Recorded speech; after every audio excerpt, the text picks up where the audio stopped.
The storm did not look normal. It started as a tight knot of dark clouds above a quiet street, even though the weather report said, clear. The air turned sharp and cold. Streetlights flickered. Dogs barked and pulled at their leashes. A teenage girl named Kara stood on her porch and stared up, phone in her hand, trying to record it. Lightning cracked straight down, not side to side. Down, like a spear. The road split with a loud snap. Asphalt jumped. Cars shook. Kara fell back and covered her head. Her phone skidded across the porch boards. Another bolt hit the same spot. The air flashed white. For a second, Kara saw a circle of glowing lines inside the smoke, like a pattern burned into the world itself. Then something heavy hit the ground. Not a rock, not a body, a weapon. It landed upright, as if someone had placed it there. Short handle, thick head, metal that looked old, but clean. The street around it steamed. A man stood up from the crater. He was tall and broad. He wore torn clothes that did not fit this town. His hair was long and light. His eyes moved fast, checking roofs, windows, corners. His face was calm, but not relaxed, like a soldier waking up in the wrong base. Kara made a small sound without meaning to. The man's head turned toward her porch. His eyes locked on her. He did not look hungry. He did not look lost. He looked ready. Before Kara could speak, 3 people ran out from the alley across the street. At first, Kara thought they were just scared locals. Then she saw their eyes. Too dark, too flat, like there was nothing behind them. Their mouths were open, but they were not shouting words. They were making a low sound, like a growl. One of them grabbed a man on the sidewalk and slammed him into a parked car. The car alarm screamed. Kara's stomach dropped. She tried to run inside, but her legs felt slow. The stranger moved. He crossed the street in a blink. He did not sprint like a normal person. It was one hard step, then another, and he was there. He grabbed the attacker's wrist and squeezed. The attacker shrieked. Kara heard bones crack. The stranger did not look proud. He looked annoyed, like this was a problem he did not have time for. The other 2 attackers rushed him together. Kara expected the stranger to fall. No one stood still when 2 grown men charged like that. But the stranger took the hit like it was nothing. A fist slammed into his jaw. His head turned a little. That was all. His hand snapped out and caught the second attacker by the throat. He lifted him off the ground with one arm. A bright spark jumped across the stranger's skin. Lightning crawled over his forearm like living lines. The attacker jerked and went limp. Kara covered her mouth. She could not look away. The stranger set the limp attacker down, not gently, but not cruelly, like he was putting down a tool. The last attacker backed up. He looked scared now. "Enough," the stranger said. His voice was loud and steady. "Stand down." The attacker hissed like an animal and lunged anyway. The stranger turned and reached for the weapon in the road. The hammer flew into his hand. It did not slide. It did not bounce. It shot upward as if it was being pulled by a rope only the stranger could feel. Kara gasped. So did 3 people across the street. Someone yelled, "What the—" The stranger swung the hammer once, just once. Thunder exploded. It was not the sound of the storm, it was the sound of power. The last attacker flew backward like he had been hit by a truck. He crashed through a fence and did not get up. The street went quiet except for car alarms and the crackle of leftover sparks in the air. Kara's hands shook. She did not know if she had just been saved by an angel, a superhero, or something worse. Headlights cut through the smoke. A black car slid around the corner too fast. It stopped hard near the crater. 2 men stepped out. One wore a leather jacket and moved like he owned the street. The other looked taller and calmer, but his eyes were sharp. They saw the crater. They saw the unconscious bodies. They saw the hammer. The man in the leather jacket lifted his gun, fast and trained. "Okay," he said, voice tight. "Nobody move." The stranger turned. He stared at the gun like it was a strange toy. The calmer man stepped forward a little, hands open. "We're not here to hurt anyone," he said. "We're trying to understand what you are."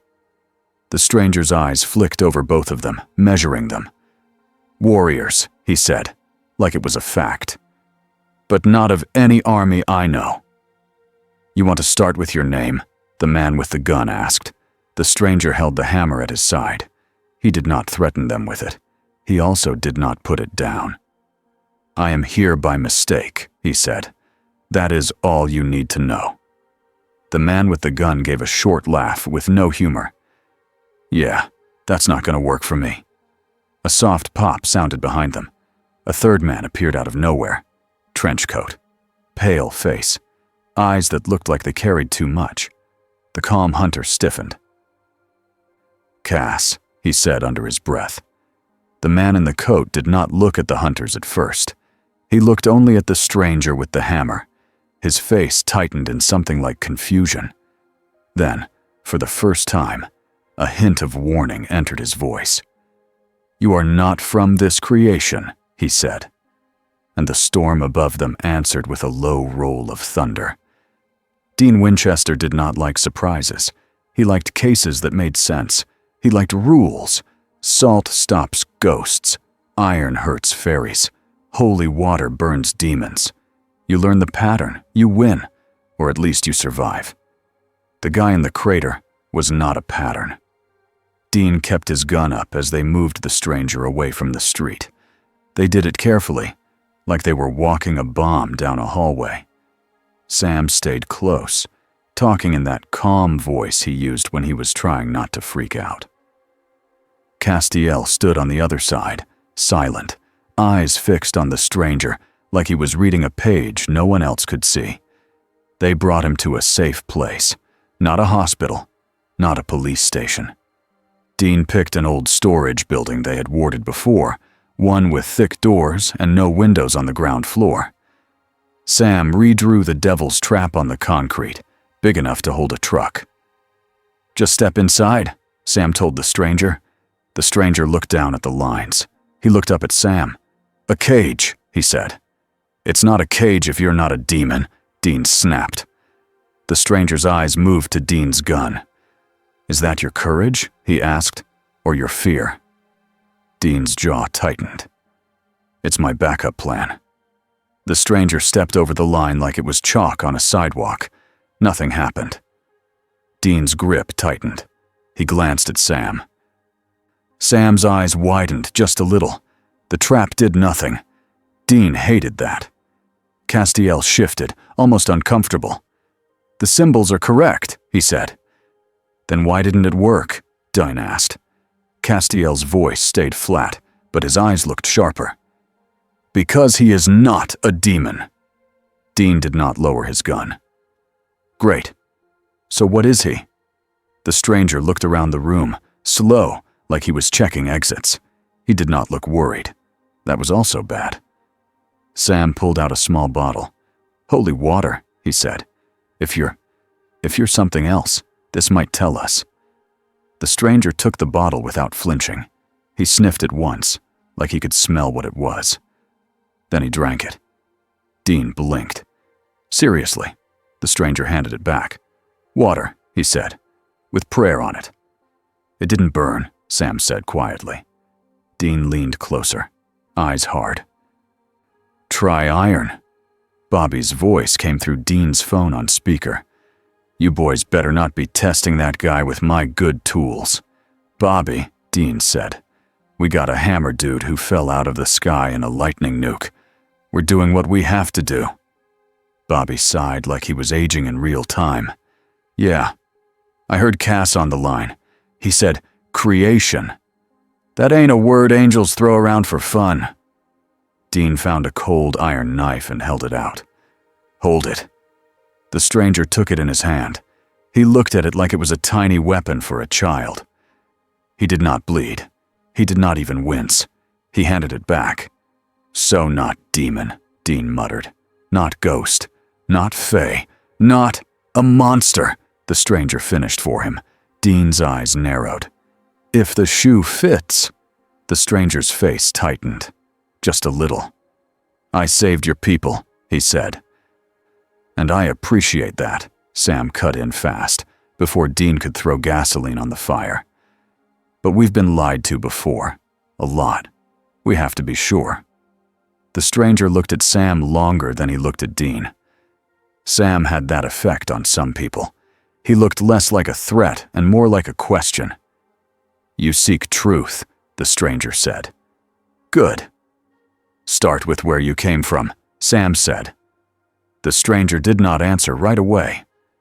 Dean watched him, waiting for the moment he snapped, or attacked, or smiled like a demon who had been caught. Instead, the stranger's shoulders lowered a fraction. He looked tired for the first time. I come from a realm beyond yours, he said, a place of storms and war. I am sworn to defend it. A realm, Dean repeated. Like hell? Heaven? Purgatory? The stranger's mouth pulled into something close to a frown. Not your heaven, he said. Not your hell. Castiel stepped closer. I do not recognize your grace, he said. The stranger looked at him. Grace? He repeated, like the word was strange. Castiel's brow creased. You have power. It is immense. It is structured, but it is not angelic. Dean didn't like the word immense. He liked manageable. Sam leaned in. How did you get here? The stranger's eyes flicked upward toward the ceiling, as if he could see the storm that had carried him. A bridge, he said. A path between worlds. It broke. Dean almost laughed. Of course it did. Sam's voice stayed gentle. And your name? The stranger's jaw tightened again. Names have weight, he said. In some places, they are used like chains. Dean pointed with his gun. Buddy, you're in Missouri. Names are just names. The stranger's gaze snapped to Dean so fast, Dean felt it like a shove. The air in the room seemed to press down. Dean did not move his gun. He also did not breathe. Then the pressure eased. The stranger looked away first, like he had chosen not to make a point. I am here by mistake, he said again. That is enough. Dean's voice came out rough. Not for me. Sam stood between them a little, without making a big show of it. Okay, Sam said. We can work with that for now. Dean shot him a look. Sam ignored it. Castiel's head tilted, as if he was listening to something far away. Dean knew that look. It meant heaven was talking, and Cass was trying to pretend he wasn't. What? Dean asked. Castiel hesitated. That was rare. There is attention, he said. From who? Sam asked. Castiel's eyes stayed on the stranger. From above, he said, and from below. Dean's stomach sank. Great. So we got angel interest and demon interest in our mystery Viking. Viking? The stranger repeated. Dean waved a hand. Long hair, hammer, lightning. It's a vibe. The stranger stared at him like Dean had just spoken a different language. This is not a game, he said. Dean's mouth twitched. Yeah.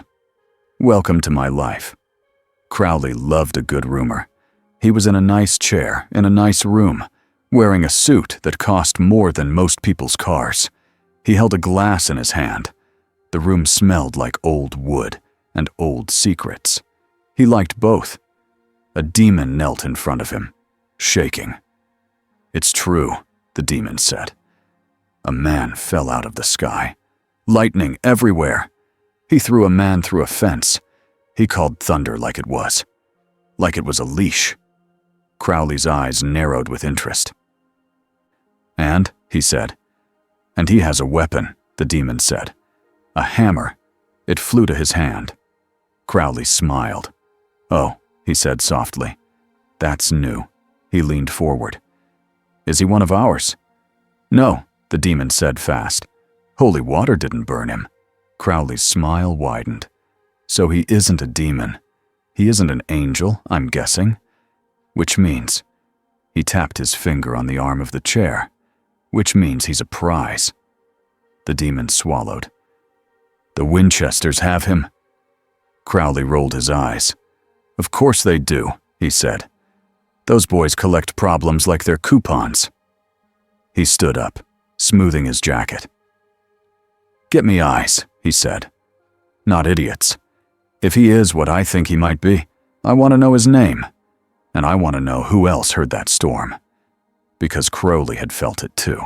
Not on his skin, in the bones of the world. Something had punched a hole in the rules, and if there was one thing Crowley believed in, it was using holes. The stranger sat on a metal chair, like it was a throne he did not want. Dean paced. Sam read. Castiel stood still in the corner like a statue. The air in the room stayed tense, like everyone was holding a rope that could snap. Sam set a book down. "We found stories," he said carefully. "Not about you, but about beings, like you. People call them gods." The stranger's eyes sharpened. "In your world?" he asked. "Yeah," Dean said. "They show up, they feed, they kill. We put them down." The stranger's hand tightened on the hammer handle. "Then they are not gods," he said. Dean scoffed. "Tell that to the people they eat." The stranger's voice dropped lower. "In my realm, a god protects," he said. "A god does not hide in a barn and drink blood like a thief." Sam held up a hand. "We're not saying you're like them," he said. "We're saying this world has things. And some of them wear human faces." The stranger looked at Sam, then Dean, then Castiel. "So you hunt," he said. Dean nodded once. "Yeah. And you survive," the stranger said. He did not sound impressed. He sounded respectful, like he had just recognized a fighting style. Dean didn't know how to feel about that. Sam took a breath. "Look," he said, "we don't know what brought you here. But that storm, it got noticed. And if heaven and hell are paying attention, things are about to get worse. For everybody." Castiel spoke without moving. "Heaven is afraid," he said. "An unknown power threatens their order." Dean barked a laugh. "Heaven's afraid of a guy with a hammer." Castiel's eyes flicked to Dean. "He is more than a man with a hammer," he said. Dean hated that too.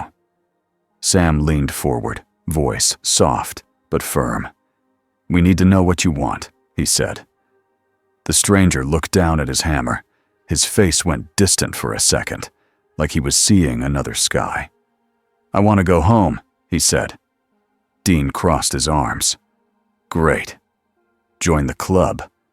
The stranger looked up. "And until I can," he added, "I will stop threats that follow me." That made Dean pause. "Threats follow you?" The stranger's mouth tightened. "If the bridge broke," he said, "things may slip through. Things that should never touch your world." Sam's eyes sharpened. That was the first real lead. "Okay," Sam said. "Then we have a reason to work together." Dean stared at Sam like he'd lost his mind. "We do?" he asked. Sam didn't back down. "We do," he said. "Because if something is coming through, we're gonna be the ones cleaning it up. And I'd rather clean it up with him than without him." Dean looked at the stranger. He looked at the hammer. He looked at Castiel, who still looked like he was listening to heaven's yelling. Dean's gut said no. His gut also said this was bigger than his gut. "Fine," Dean said at last. "One job, one case. You do what we say. You don't go off on your own. You don't bring more lightning into a town full of people." The stranger's eyes narrowed. "You would command me?" he asked. Dean lifted his chin. "I'm not commanding," he said. I'm setting rules. You want to help? You follow them." The stranger stared at him, jaw tight. Then slowly, he nodded once. "Agreed," he said. "For now." Dean pointed at him. "And we need a name," he said. "Not your real name if you're weird about it. But something." The stranger looked honestly confused. "Why?" he asked. "Because I'm not yelling, 'Hey, you,' in a fight," Dean said. "It's embarrassing." Sam almost smiled. "Just pick something," he said. The stranger thought for a moment. "Call me," he began. Dean jumped in fast. "Nope, I got this." He looked at Sam. "What about Hank?" Sam frowned. "Hank?" Dean shrugged. "He looks like a Hank." The stranger stared at Dean like Dean had insulted his ancestors. Dean grinned anyway. "Hank it is." The stranger spoke through his teeth. "I do not know what a Hank is," he said. Dean slapped his hand on the table. "Perfect," he said. "You're gonna fit right in." Castiel's voice cut in, flat and warning. "Heaven will not allow this," he said. Dean's grin faded. "Yeah. Well," he muttered, "heaven can take a number." Sam gathered his notes. "We've got a lead," he said. "Another town, another storm. Same pattern. If something is copying his power, that's our case." Dean glanced at the stranger. "You coming, Hank?" he asked. The stranger stood. The chair scraped the floor. He lifted the hammer like it weighed nothing. "I am coming," he said. "And if this world has false gods," his eyes hardened, "I will meet them." Dean muttered under his breath as they walked out. "Please don't say that near anyone with a church." The next town smelled wrong. Sam felt it first. Not with magic, with experience. The air had that heavy stillness it got before something bad happened. The sky was gray, even though the forecast said sun. They parked behind a diner. Dean checked the trunk for weapons. Salt, iron, holy water, knives, a few things he didn't like carrying but carried anyway.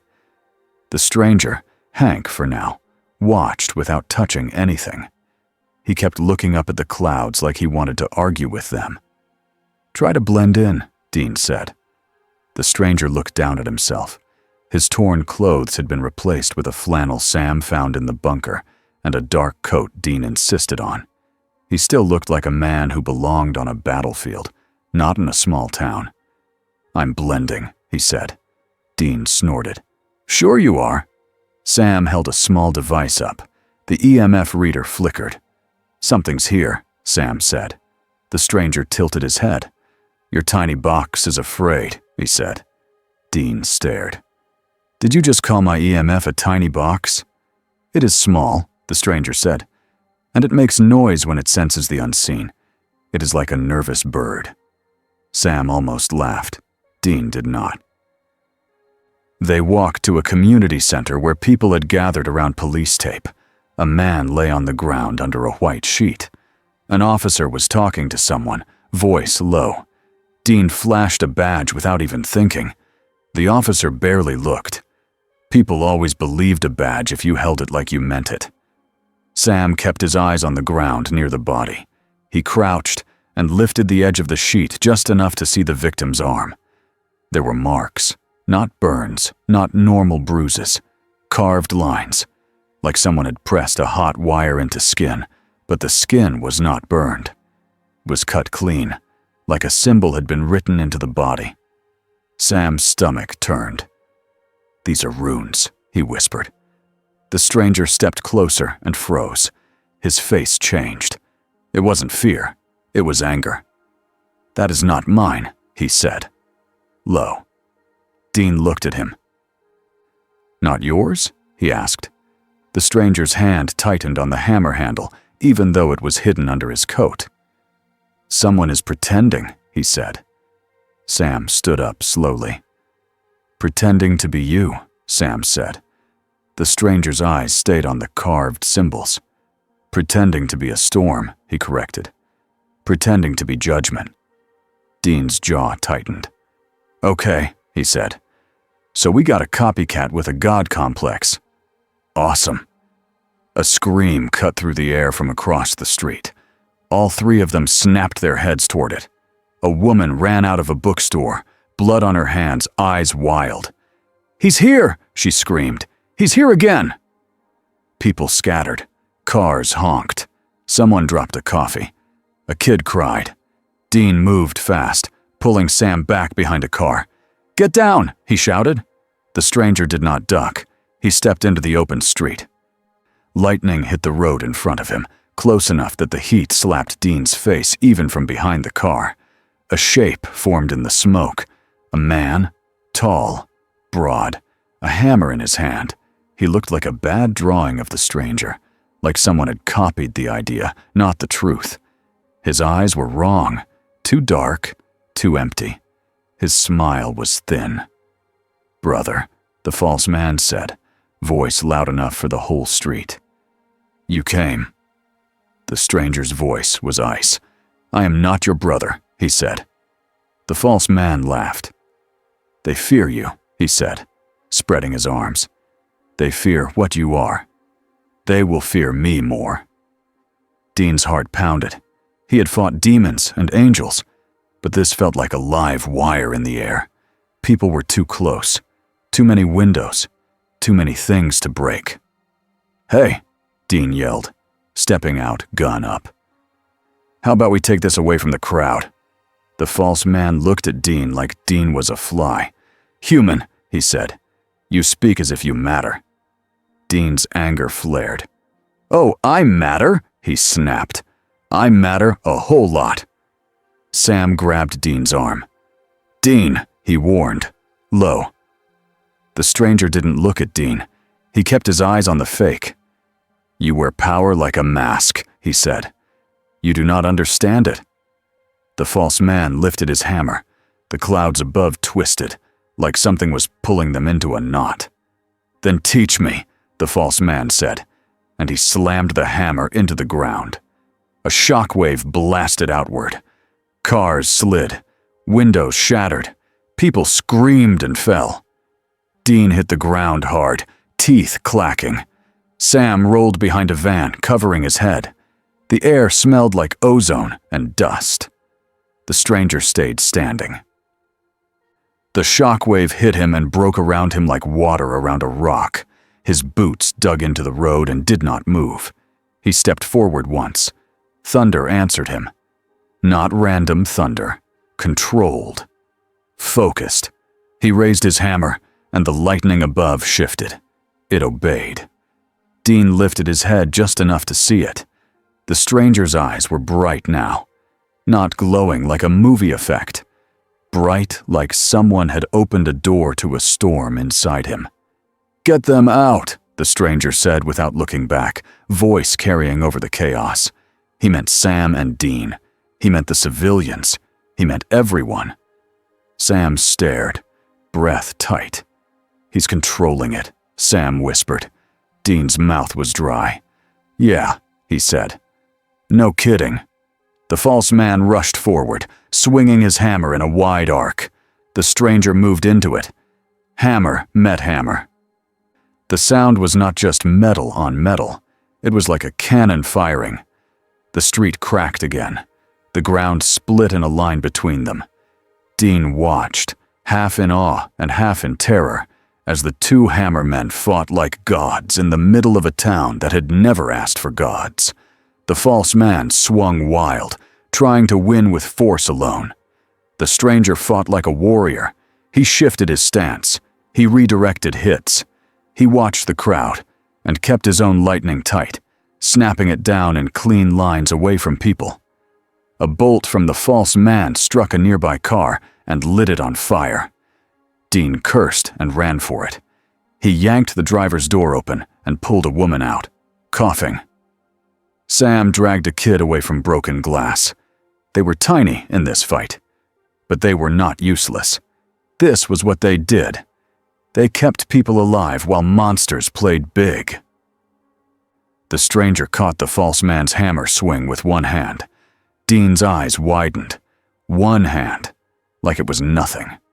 The false man pushed harder, face twisting. The clouds above spun faster, as if he was feeding on the storm itself. The stranger's jaw clenched. He leaned in, voice low enough that only the false man could hear. "No more," he said. He slammed his own hammer into the false man's chest. The false man flew backward through a brick wall. The building shook, dust poured out, people screamed again. Dean's stomach dropped. "Okay, that's a lot," he muttered. Sam's eyes were locked on the building. "If that thing gets up—" "It will," Dean said, because monsters always did. They ran toward the building's side entrance, trying to cut off escape routes. Dean threw salt in a line across the back door. Sam pulled out iron and carved a quick symbol on the frame, hands shaking but steady enough. Inside, the building groaned. The stranger walked straight through the broken wall, dust rolling off his shoulders like rain. He found the false man buried under rubble. The fake's chest rose and fell. He wasn't dead. He was smiling. "You hit like a story," the false man rasped. "But you are in a world that eats stories." The stranger's face stayed hard. "Who made you?" he demanded. The false man's smile widened. "Someone who noticed you," he said. Then the false man's body blurred. Not like speed, like reality stepping aside. The rubble fell inward.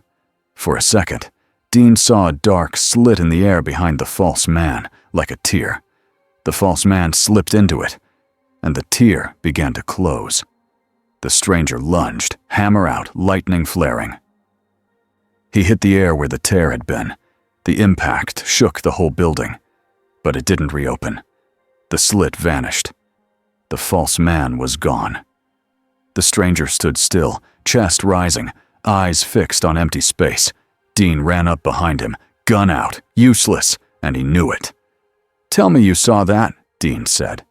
"I saw it," Sam said, breathless, stepping in. The stranger's voice came out low and controlled, like he was forcing it to stay that way. "A wound between worlds," he said. Castiel appeared with a soft pop at the edge of the broken room. His eyes flicked from the damage to the stranger to the empty air where the tear had been. Dean snapped at him. "Where the hell have you been?" Castiel's face was tight. "Heaven's communications are—" "Loud," he said. Sam's eyes narrowed. "You felt that tear too?" he asked. Castiel nodded once. "Yes," he said. "And so did others." Dean's blood went cold. "Others? Like who?" he demanded. Castiel looked at the stranger. "Those who watch the edges of reality," he said. "Those who enforce rules." The stranger finally turned. His eyes were calmer now, but the storm in them had not left. "Then tell them this," he said. Castiel didn't move.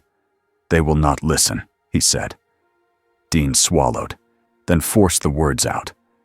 "Okay, mystery hammer guy," he said, trying to sound tough even as his hands shook. "I think it's time you stop being cute about the name." The stranger stared at him for a long second. Then he spoke, voice clear in the ruined room. "I am Thor," he said. "Son of Odin." Sam froze. Dean's mouth fell open for half a second before he caught it. Dean blinked hard. "Okay," he said, voice thin. "Cool, cool, cool, cool." Sam's eyes were wide, but his mind was already moving. "As in, Thor," he said quietly.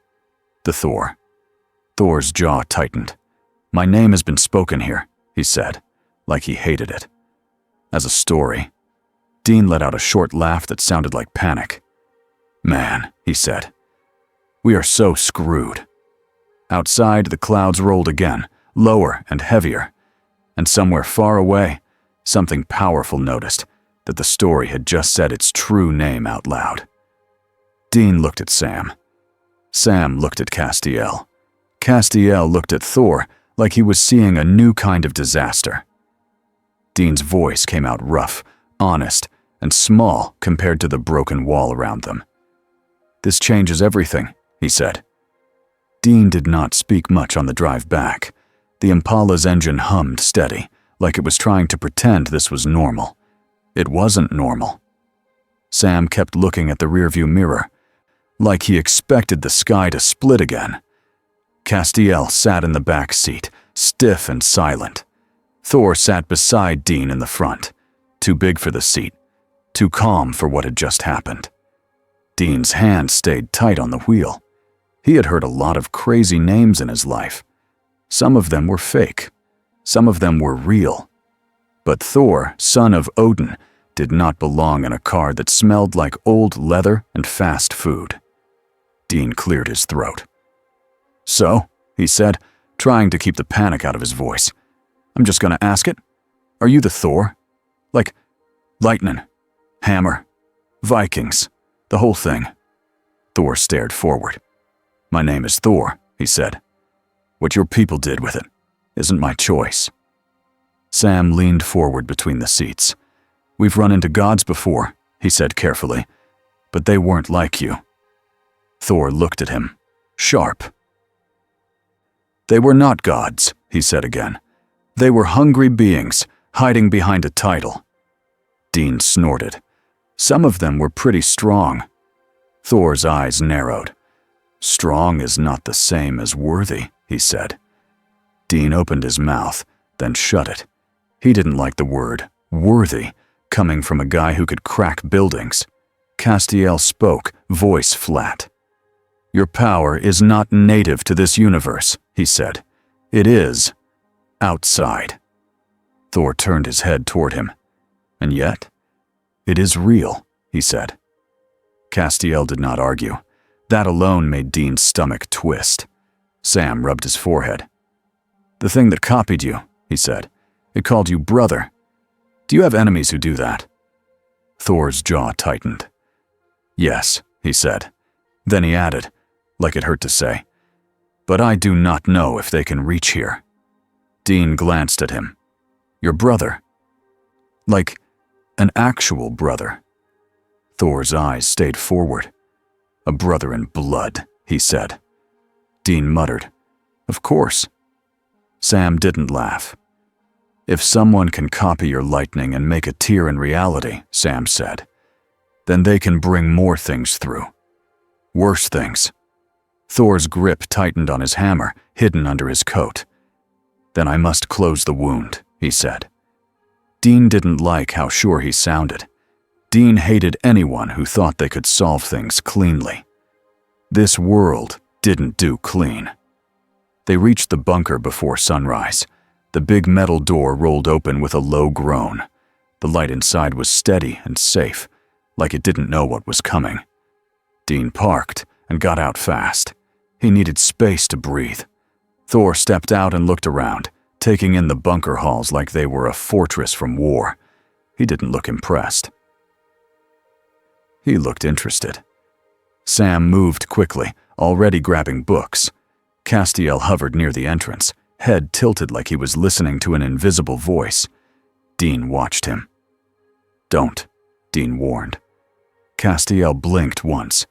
"I cannot stop it," he said. "Heaven is reacting." "Reacting how?" Sam asked, voice tight.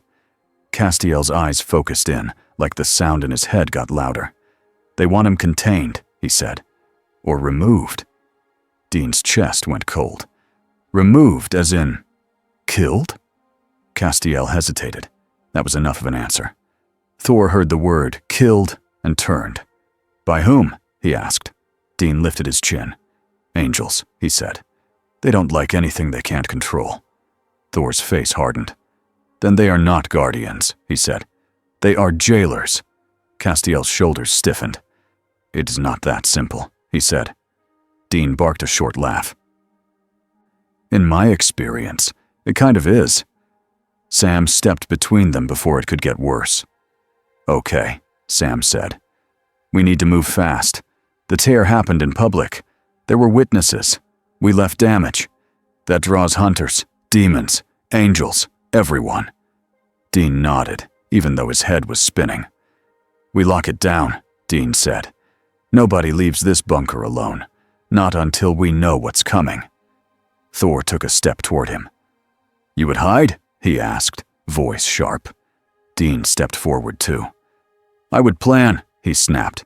"You think you can just swing your hammer at the sky until the problem goes away? That's not how this works." Thor's eyes flashed. The air seemed to tighten again, like a storm building in a small room. Sam spoke fast, calm but firm. "Thor," he said, using the name like a test. "Dean is right about one thing. In this world, power isn't the only danger. Deals are. Traps are. Things that twist you." Thor's gaze shifted to Sam.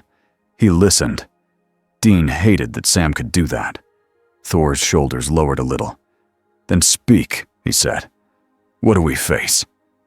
Sam looked at the books. "We face heaven," he said.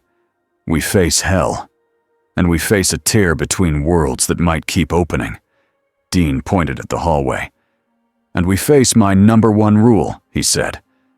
"Nobody does anything heroic alone." Thor's mouth twitched, like he almost smiled. "A wise rule," he said, "and one you do not always follow." Dean's eyes narrowed. "Excuse me." Sam coughed like he was trying not to laugh. "He's not wrong," Sam said. Dean glared at both of them. "Great," he muttered. "Now, even the Thunder God is judging me." Out in the world, the story traveled fast. Not the true story. The messy, scared version people told when they didn't know what they saw. A lightning man smashed a building. A hammer demon attacked the town. An angel appeared. Someone had video, shaky and blurred, but you could still see the flash. You could still hear the thunder that didn't sound like weather. Hunters heard it first. A group chat lit up. Old phone trees woke up. Messages came into Bobby's house like a flood. Bobby sat at his kitchen table with a coffee that had gone cold. His eyes were tired, but his mind was sharp. He listened to a voicemail, then another, then another. "Bobby, you hearing this?" one hunter said. "Some kind of god fight in Kansas." "Bobby, something burned runes into a body. Like Norse." "Bobby, the Winchesters were there." Bobby rubbed his face. "Of course they were," he muttered. He called Dean. Dean picked up on the second ring. "You get back safe?" Bobby asked. Dean's voice came out low. "Yeah," he said. "We're in the bunker." Bobby took a breath. "Tell me straight," he said. "Is it really him? Is it Thor?" Dean was quiet for a beat. Then he said, "He says it is." Bobby closed his eyes.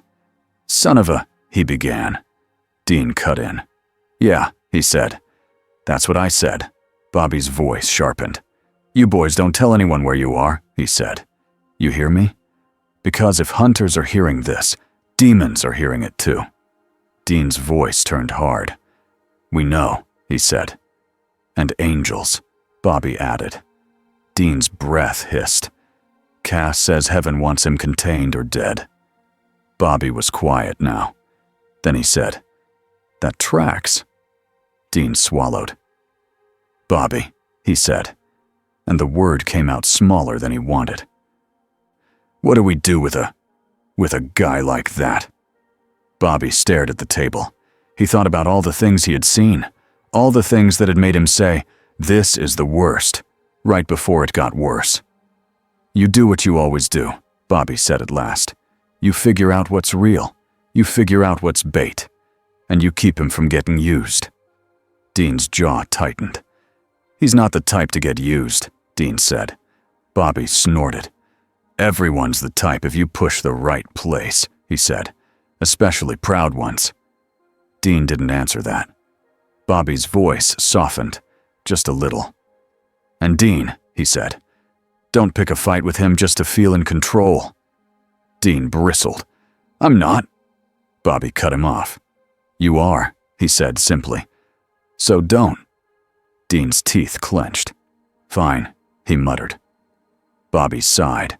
"Call me if anything moves," he said. Dean hung up and stared at his phone like it had insulted him.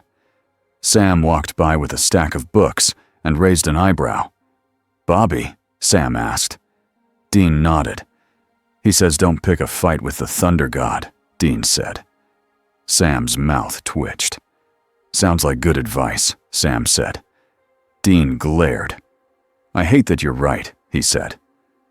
Castiel stood alone in one of the bunker's side rooms. He did not need sleep. He did not need food. But he needed quiet. And there was no quiet inside his head. Heaven's voice pressed down like a weight. Orders came in broken pieces, sharp and cold. Contain the anomaly.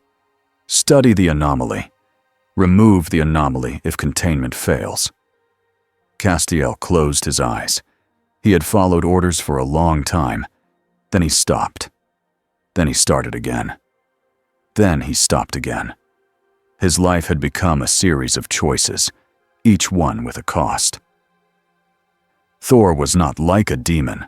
Thor was not like a monster. Thor's presence felt old and heavy, like something carved into reality from a different angle. He was not part of Heaven's plan. That was what made Heaven afraid. Castiel opened his eyes and looked at his hand. Once, that hand could end a human life with a touch. Now, that hand shook just a little.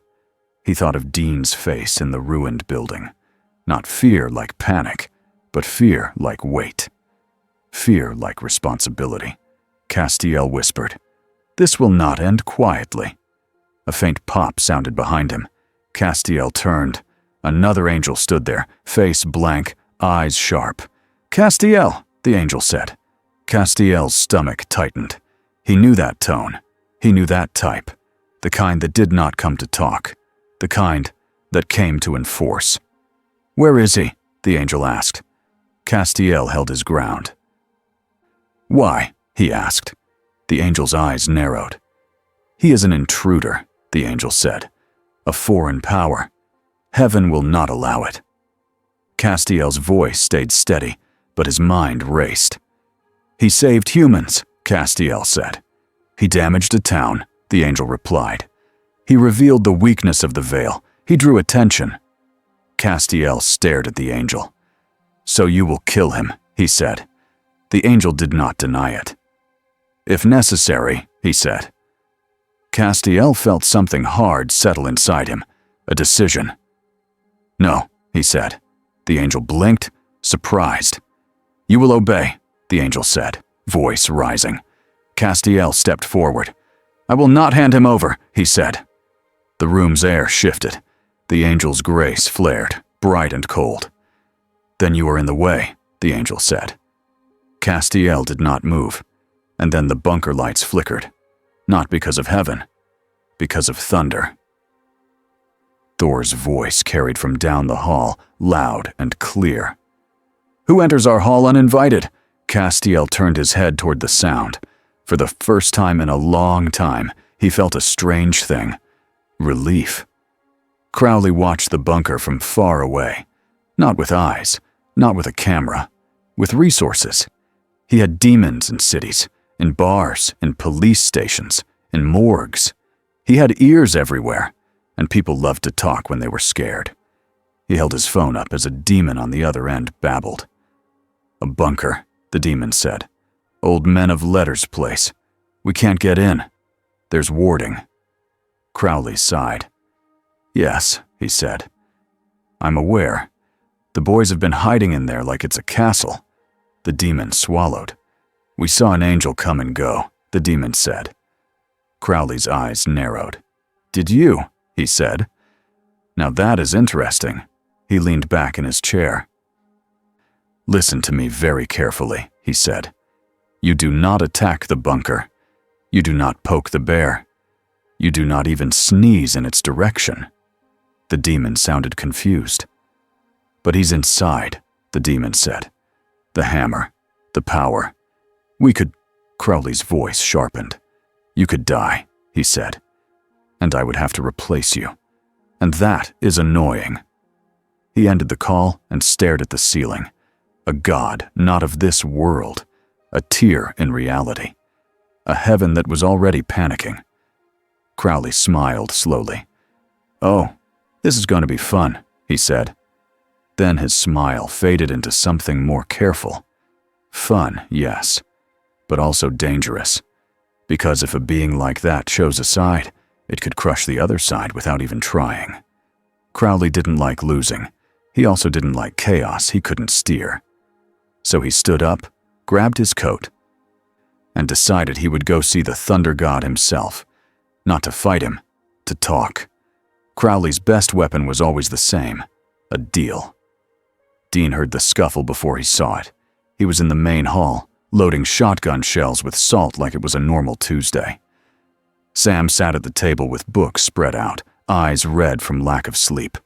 Thor stood near the map wall, staring at it like he was trying to understand the shape of the world. Then the bunker lights flickered once. Dean's head snapped up. "Cass?" he called. No answer. Another flicker. Dean stood, shotgun ready. "Okay," he muttered. "Nope." Thor turned his head slowly. "Something approaches," he said. Dean's stomach dropped. "Yeah," Dean said. "We got that." Castiel appeared at the hallway entrance, walking fast. Behind him, another angel stepped out, face hard. Sam's eyes widened. "Dean," Sam warned. Dean lifted his shotgun.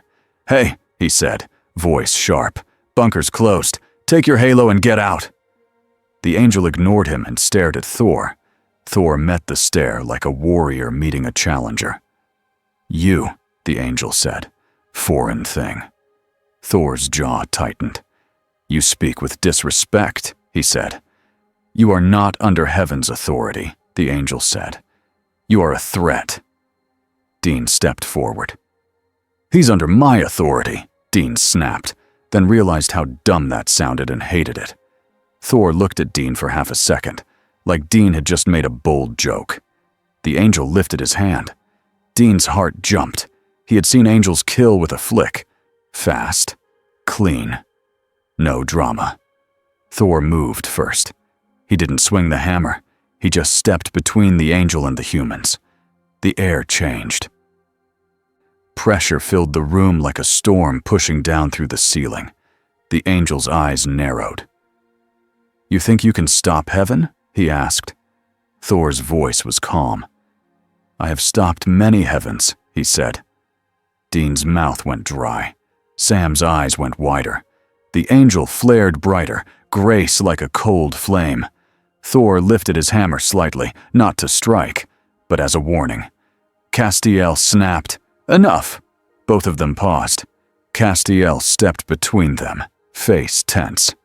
"This is not the way," he said to the angel. The angel's eyes hardened. "It is the only way," he said. "He will be taken." Castiel's voice dropped. "No," he said. The angel's gaze flicked to Castiel with disgust. "You have fallen," he said. Castiel didn't deny it. Dean saw it then. The choice in Castiel's posture. The line he had crossed again. Sam spoke quickly, trying to steer the moment away from blood. "He's not your enemy," Sam said to the angel. "He saved people." The angel stared at Sam like Sam was dirt. "Humans cannot judge this," he said. Thor's eyes flashed. "Humans are why I fight," he said. The angel's mouth tightened. "Then you are a fool," he said. Dean's anger rose hot. "Okay," Dean said, stepping forward. "I'm about 1 second from—" Thor put a hand on Dean's shoulder. It was not heavy. It was gentle. But it stopped Dean cold, anyway. Thor looked at the angel and spoke like a king giving an order. "Leave," Thor said. The angel laughed once. "You cannot command me," he said. Thor nodded. "Then I will remove you," he said. Lightning danced across the hammerhead, bright but controlled. The angel's eyes widened a fraction. He felt it. Whatever Thor was, it was not something angels had a clean answer for. The angel's hand twitched, ready to strike. Castiel stepped in, voice tight. "If you attack here," he said, "you will hurt humans, and you will fail, because I will not let you." The angel stared at Castiel like he couldn't believe it. Then his gaze shifted back to Thor. The angel's expression changed, not to fear, but to calculation. "This is not finished," he said. He vanished with a pop. The room fell quiet. Dean exhaled hard. "Okay," he said, voice shaking with leftover adrenaline. "That was an opening move," Sam finished. Castiel looked tired. "Heaven will send more," he said. Thor lowered the hammer. His face was hard, but his eyes were steady. "Then they will learn," he said. Dean rubbed his forehead. "Yeah," he muttered. "And we'll be the ones caught in the middle when they do." Thor looked down at Dean. "You chose to stand," he said. Dean bristled. "I didn't choose," he began. Sam cut in, voice quiet. "We did," Sam said. Dean looked at Sam. Sam's face was pale, but determined. Dean swallowed. "Fine," Dean said. "We did." Thor nodded once, like he respected that. Then he turned to Sam. "You said there are gods here," he said. "Weak ones." Sam nodded. "Yeah," he said. "They hide. They feed. Some of them use their old names like masks." Thor's jaw clenched. "And my name is one of those masks now," he said. Dean didn't like how that sounded. It sounded like a problem with teeth. Sam spread out a page he had copied from a book. "The runes on the body," Sam said. "They weren't random. They were like a signature. Like someone wanted you to see them." Thor's eyes narrowed. "A challenge," he said. "A lure," Dean corrected. Thor's gaze flicked to Dean. "Both," he said. Dean hated that he agreed. That night, Sam sat in the library room with a pile of books and a laptop. He didn't trust the internet for this, not fully. Hunters didn't put real things online. But the internet helped connect small dots. He searched for the town, for the storm, for rumors. He found shaky video clips. He found a forum post from a local who said the hammer guy was an angel of Thor. He found a comment thread full of jokes and fear. Dean paced behind him. Thor sat across the table, still, like a statue that could move. Sam looked up. "People saw you," Sam said. Thor's face stayed calm. "I know," he said. Dean stopped pacing. "And you don't care?" he asked. Thor looked at him. "I care about lives," he said. "Not whispers." Dean scoffed. "Whispers get people killed," he said. "Whispers draw demons." As if the universe wanted to prove him right, the bunker's phone rang. Dean's hand shot to it. He answered without a greeting. "Yeah?" A smooth voice slid through the line like oil. "Hello, Dean," Crowley said. Dean's blood went hot. "Nope," Dean said, and moved to hang up. Crowley's voice sharpened. "Wait," he said. "I'm calling about your new guest." Dean froze. Sam's eyes snapped up. Thor's head turned slightly, like he could hear the voice even without the phone. Dean's voice went low. "How do you know about him?" Dean demanded. Crowley chuckled. "Oh, come now," he said. "You boys set off a lightning bomb in a small town. It was only a matter of time." Dean's jaw clenched. "What do you want?" he snapped. "I want to help," Crowley said, like it was the funniest joke in the world. Dean barked a laugh. "That's adorable." Crowley ignored him. "Heaven is moving," Crowley said. "Hell is curious. Hunters are panicking. And your friend," Crowley's voice dropped, pleased. "Your friend is very, very interesting." Dean's grip tightened on the phone. "We don't make deals," he said. Crowley sighed. "You make deals all the time," he said. "You just call them choices so you can sleep at night." Sam leaned closer, voice tight. "Crowley," Sam said into the phone. "If you're calling to threaten us, don't. We're not in the mood." Crowley laughed. "Oh, Moose," he said. "I'm not threatening. I'm offering information." Dean hated that he was tempted. Crowley continued. "There are cracks forming," he said. "Small ones. Like little doors. One opened tonight near Chicago. Something stepped through. Something that smelled like storm and old metal. Sam's face went pale. What stepped through? Sam asked. Crowley hummed. Not sure, he said. It didn't stay. It looked around, then vanished again, like it was scouting. Dean's gut turned. So this is bigger than one copycat, Dean said. Crowley's voice warmed. Now you're thinking, he said. You have a tier in reality, and someone on the other side testing it. That's bad for business. Dean blinked. Bad for business? He repeated. Hell prefers stable walls, Crowley said. Chaos means rivals. Chaos means things even I don't control. Dean didn't like how honest that sounded. Crowley added, Meet me, he said. No traps, no drama, just a chat. Dean's eyes narrowed. Why would we do that? He asked. Crowley's voice softened into a knife. Because if heaven takes your thunder god, he said, they will cut him open like a frog and ask why he croaks differently. Sam's face tightened in disgust. Thor's voice rumbled from across the table. Who is that? He asked. Dean covered the receiver. Demon King, he muttered. Thor's eyes narrowed. A king of demons calls you? He asked, like it was insulting to Dean. Dean uncovered the receiver. Not happening, Dean said. Crowley sighed. Suit yourself, he said. But do pass a message to your guest. Crowley's voice turned bright, almost cheerful. Tell him that names are chains here too, just different ones.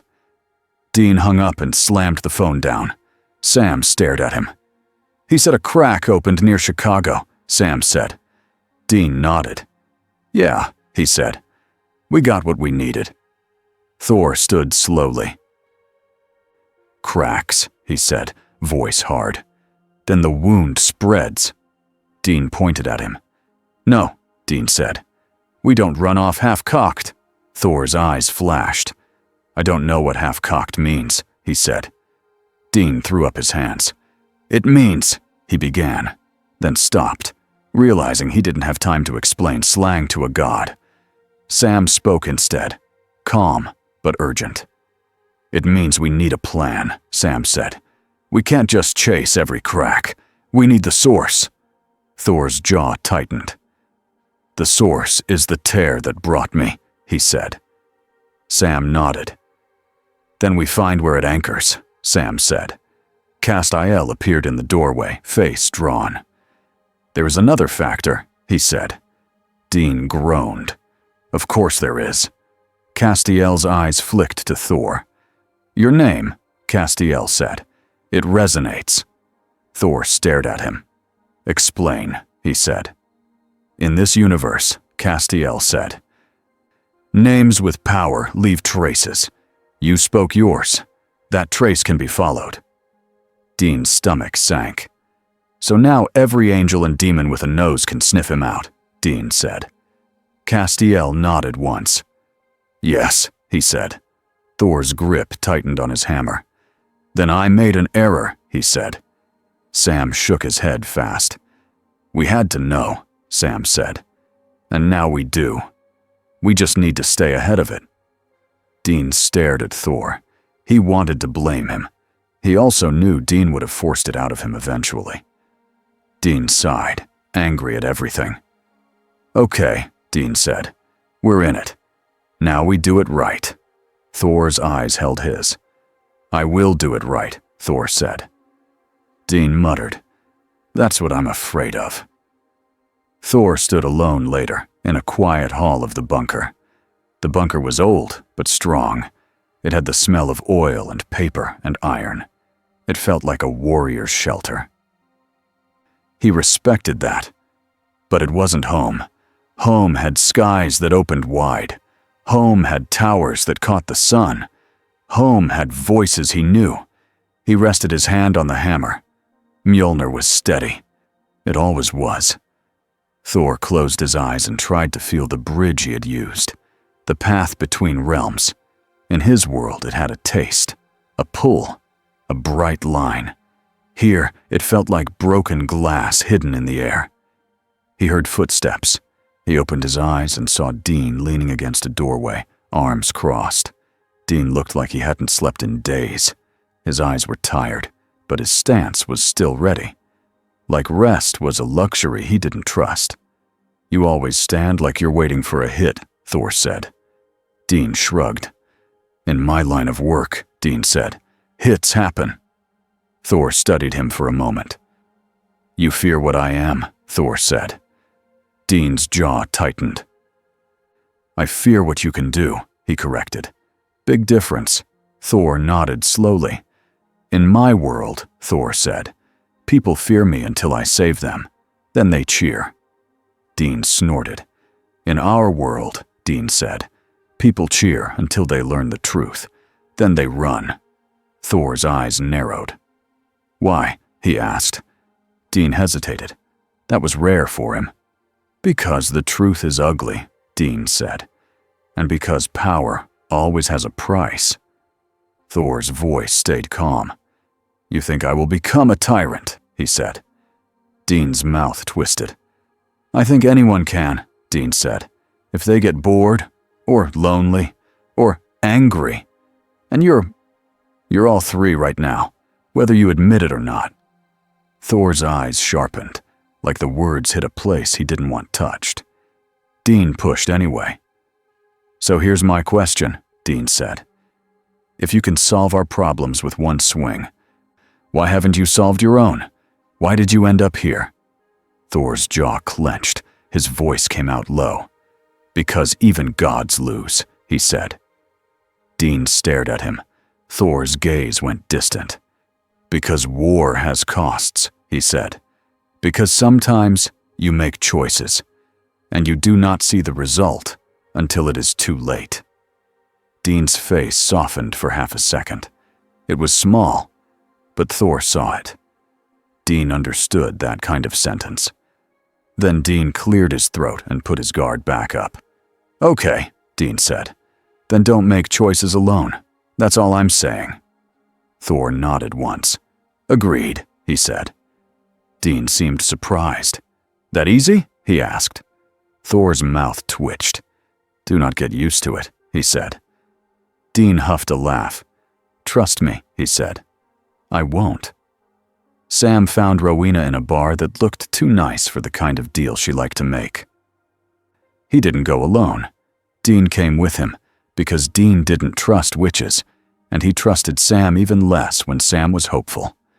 Castiel came too, because angels made people nervous, and nervous people made mistakes. Thor stayed in the bunker, not because he wanted to, because Sam asked him to. Thor didn't like being asked to wait, but he waited. Sam walked into the bar and felt the shift right away. The air was thick with hidden intent. People smiled too quickly. The music was too loud. Rowena sat in the back, red hair bright like a warning sign. She wore a dress that looked expensive and dangerous. Her eyes were sharp and amused.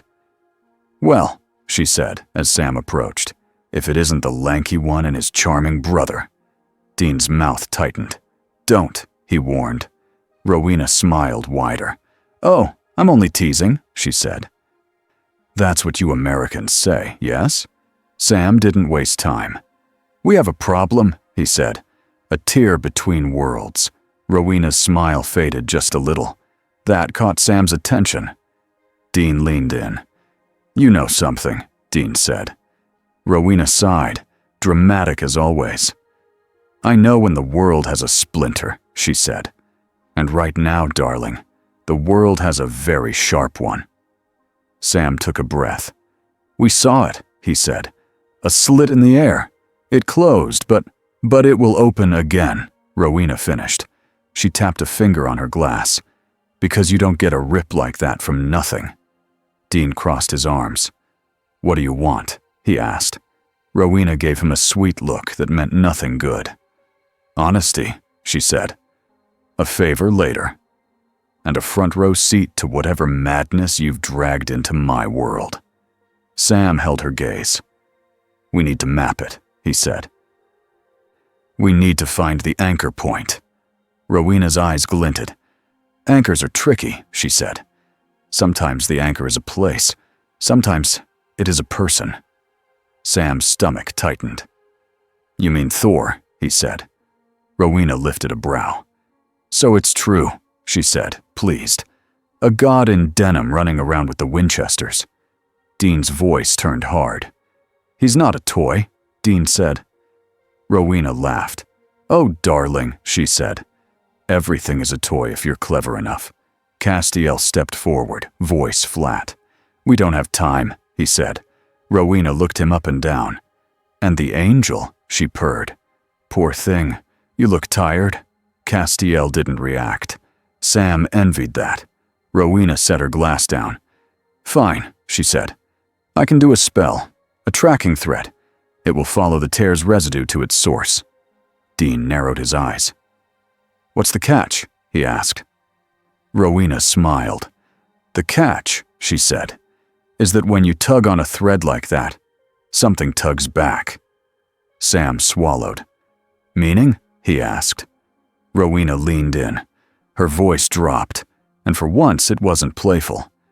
Meaning whatever made that tear, she said, will notice you poking it, and it might poke harder. Dean cursed under his breath. Sam nodded anyway. We do it, Sam said. Rowena's smile returned, sharp as a blade. Of course you do, she said. You always do. Back at the bunker, Thor felt it before they even returned. It started as a faint pressure behind his eyes, like a storm building far away, but aimed at him. He stood in the main hall, hammer in hand, listening to the bunker's quiet.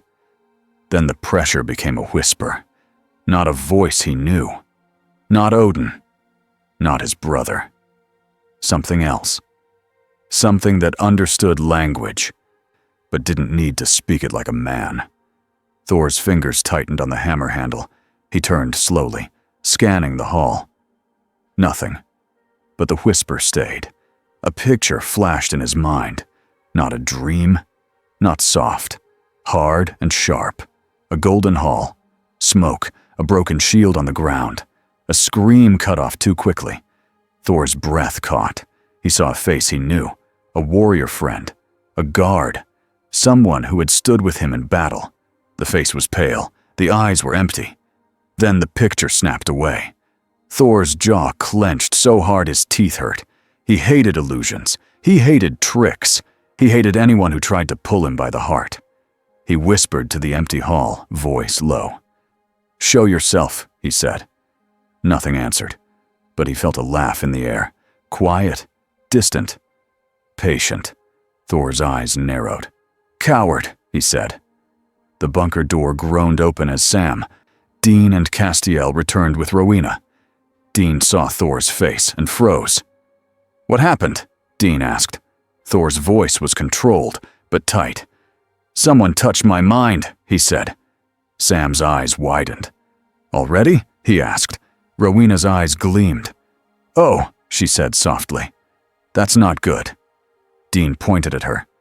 Don't start, he snapped. Rowena lifted her hands. I haven't even done anything yet, she said.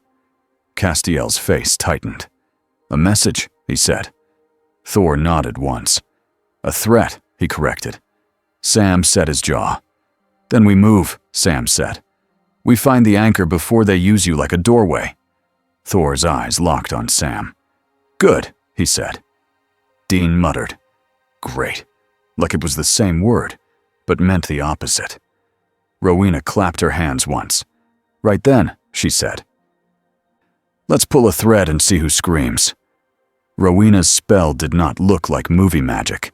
It looked like careful work. She made them clear a room. She placed a bowl of water in the center. She dropped herbs into it that smelled bitter and sharp. She added a pinch of something that glittered like dust. Dean watched, arms crossed.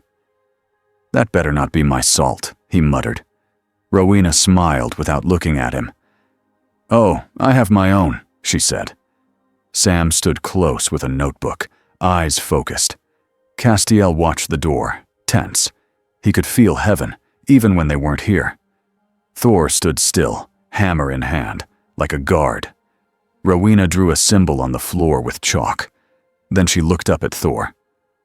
"I'll need a drop of blood," she said. Dean snapped. "No." Thor looked at Dean like he was confused by the refusal. "It is a small thing," Thor said. Dean stepped between them. "Not here," Dean said. "Not with witches." Rowena rolled her eyes. "Oh, for the love of—" she began. Sam raised his hands. "Dean," he said quietly, "we need this." Dean's jaw clenched. He looked at Thor. "Do not just hand your blood to people," he warned. Thor's eyes held his. "In my world," Thor said, "blood is given in battle and oath. This is neither." Dean nodded once. "Exactly," he said. Rowena sighed. "Fine," she said. "No blood." She pointed at the hammer. "Then a touch of your weapon." Thor's grip tightened. "No," he said, immediate. Rowena's eyes narrowed. "You're protective," she said, amused. Thor's voice went hard. "It is not yours," he said. Sam thought fast. "What about a hair?" he asked. "Or something from his clothes." Rowena tapped her chin. "A hair could work," she said. "If it's truly his." Thor reached up and pulled a single strand from his head without flinching. He handed it to Sam instead of Rowena. Dean noticed that. It helped, a little. Rowena took the hair from Sam with a dramatic sigh, like she was being insulted by the world, and dropped it into the bowl. The water rippled. Then it went still. Rowena whispered words in a language Sam didn't recognize. The air cooled. The lights dimmed. A thin line appeared on the water's surface, not a crack, a line like a thread of light. It stretched, pointing like a compass needle. Sam leaned in, eyes wide. "It's leading," he whispered. Rowena smiled. "Of course it is," she said. "Now do try not to die." Dean muttered. "That's our motto." The thread in the water pulled harder, like something on the other end was tugging. Rowena's smile vanished. "Oh," she said quietly. "It's tugging back." Thor's eyes narrowed. The air pressure rose again. A low sound rolled through the bunker, like distant thunder under the floor. Castiel stiffened. "Something noticed," he said. Dean loaded his shotgun. "Everybody stay in the circle," he snapped. Rowena lifted her chin. "Don't be ridiculous," she said, and then the water in the bowl rose up like a hand reaching. The light thread snapped toward the ceiling. For a split second, a dark slit opened in the air above the bowl. Sam's stomach dropped. "That's the tear," he breathed. A shape moved inside it. Not a full body. A hand. Long fingers. Pale, with something like black smoke around it. The hand reached out. Thor moved. He stepped forward and slammed his hammer up toward the slit. Not to smash the room, to push the tear shut. Lightning flared. Bright and clean. The hand jerked back. The slit snapped closed like a mouth biting shut. The bowl shattered. Water slammed onto the floor. Rowena stumbled back, swearing. Sam's heart hammered. "It tried to open here," he said, voice shaking. Rowena stared at the wet floor, eyes hard. "Aye," she said. "And it can." Dean pointed his shotgun at the empty air like that would help. "So, where does the thread lead?" he demanded. Rowena wiped water off her sleeve, annoyed. "Oh, it still leads," she said, and nodded toward the chalk symbol. A faint glowing line now ran along the floor, pointing down the hall, like a map drawn in light. Sam followed it with his eyes. "It's pointing somewhere specific," he said. Castiel's face tightened. "A thin place," he said. Thor's jaw clenched. "Then we go," he said. Dean opened his mouth to argue. Then the bunker lights flickered again, not from Thor, from something outside. Castiel's head tilted. "Angels," he said. Dean swore. "Of course," he muttered. Sam looked at the glowing line. "We can't stay," Sam said. "If heaven shows up in force, They'll trap us here." Dean stared at Thor, then at Sam, then at Castiel. Dean didn't like it, but he nodded. "We move," he said. "Now." Thor's eyes flashed with approval. Dean hated that too. The road trip felt wrong with Thor in the car, not because Thor was loud. He was quiet. Too quiet. Dean drove. Sam rode shotgun with maps and notes. Rowena sat in the back like she owned the place, making comments about American roads and awful music. Castiel rode beside her, silent. Thor sat behind Dean, watching the world outside like he was studying an enemy land. Dean tried to ignore the fact that the car felt smaller. After an hour, Dean said, "So, trying to keep it casual. You got any other powers besides lightning and being a walking tank?" Thor looked at him. "Many," he said. Dean swallowed. "Cool," he said. "Like what?" Thor's voice stayed calm. "Strength," he said. "Endurance, control of storms, flight with Mjolnir, battle skill, and—" He paused, like he was choosing words. "A bond with a force older than your skies." Dean blinked. "Okay," he said. "That's comforting." Rowena leaned forward from the back. "He's darling," she said. "Like a moving disaster." Dean shot her a look in the mirror. "You're not helping," he said. Rowena smiled sweetly. "Oh, I'm always helping," she said. "You just don't like the kind of help." Sam checked the glowing line on his page, copying the direction as it shifted. "It's leading to Nebraska," Sam said. "Near an old forest." Castiel spoke quietly. "There are records," he said. "Men of letters notes. A place they called a seam." Dean frowned. "A seam?" he asked. "A weak point," Castiel said, "where layers of reality brush close." Thor's jaw tightened. "A wound," he said again, like he couldn't accept any softer word. They reached the forest near dusk. The trees were tall and close together. The air smelled damp and cold. Birds were quiet, like they didn't trust the place. Dean parked on a dirt road and stepped out. He felt it right away.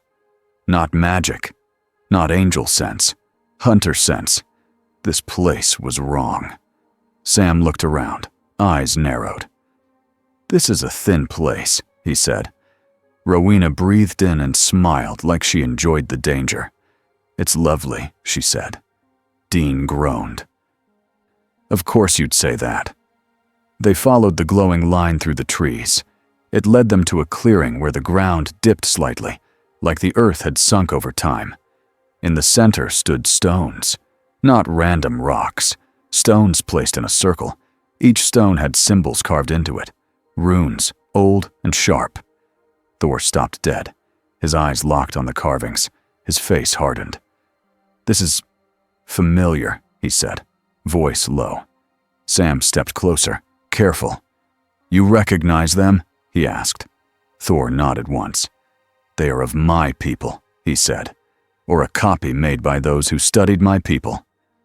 Dean's heart sank. "So someone built a welcome mat," he said.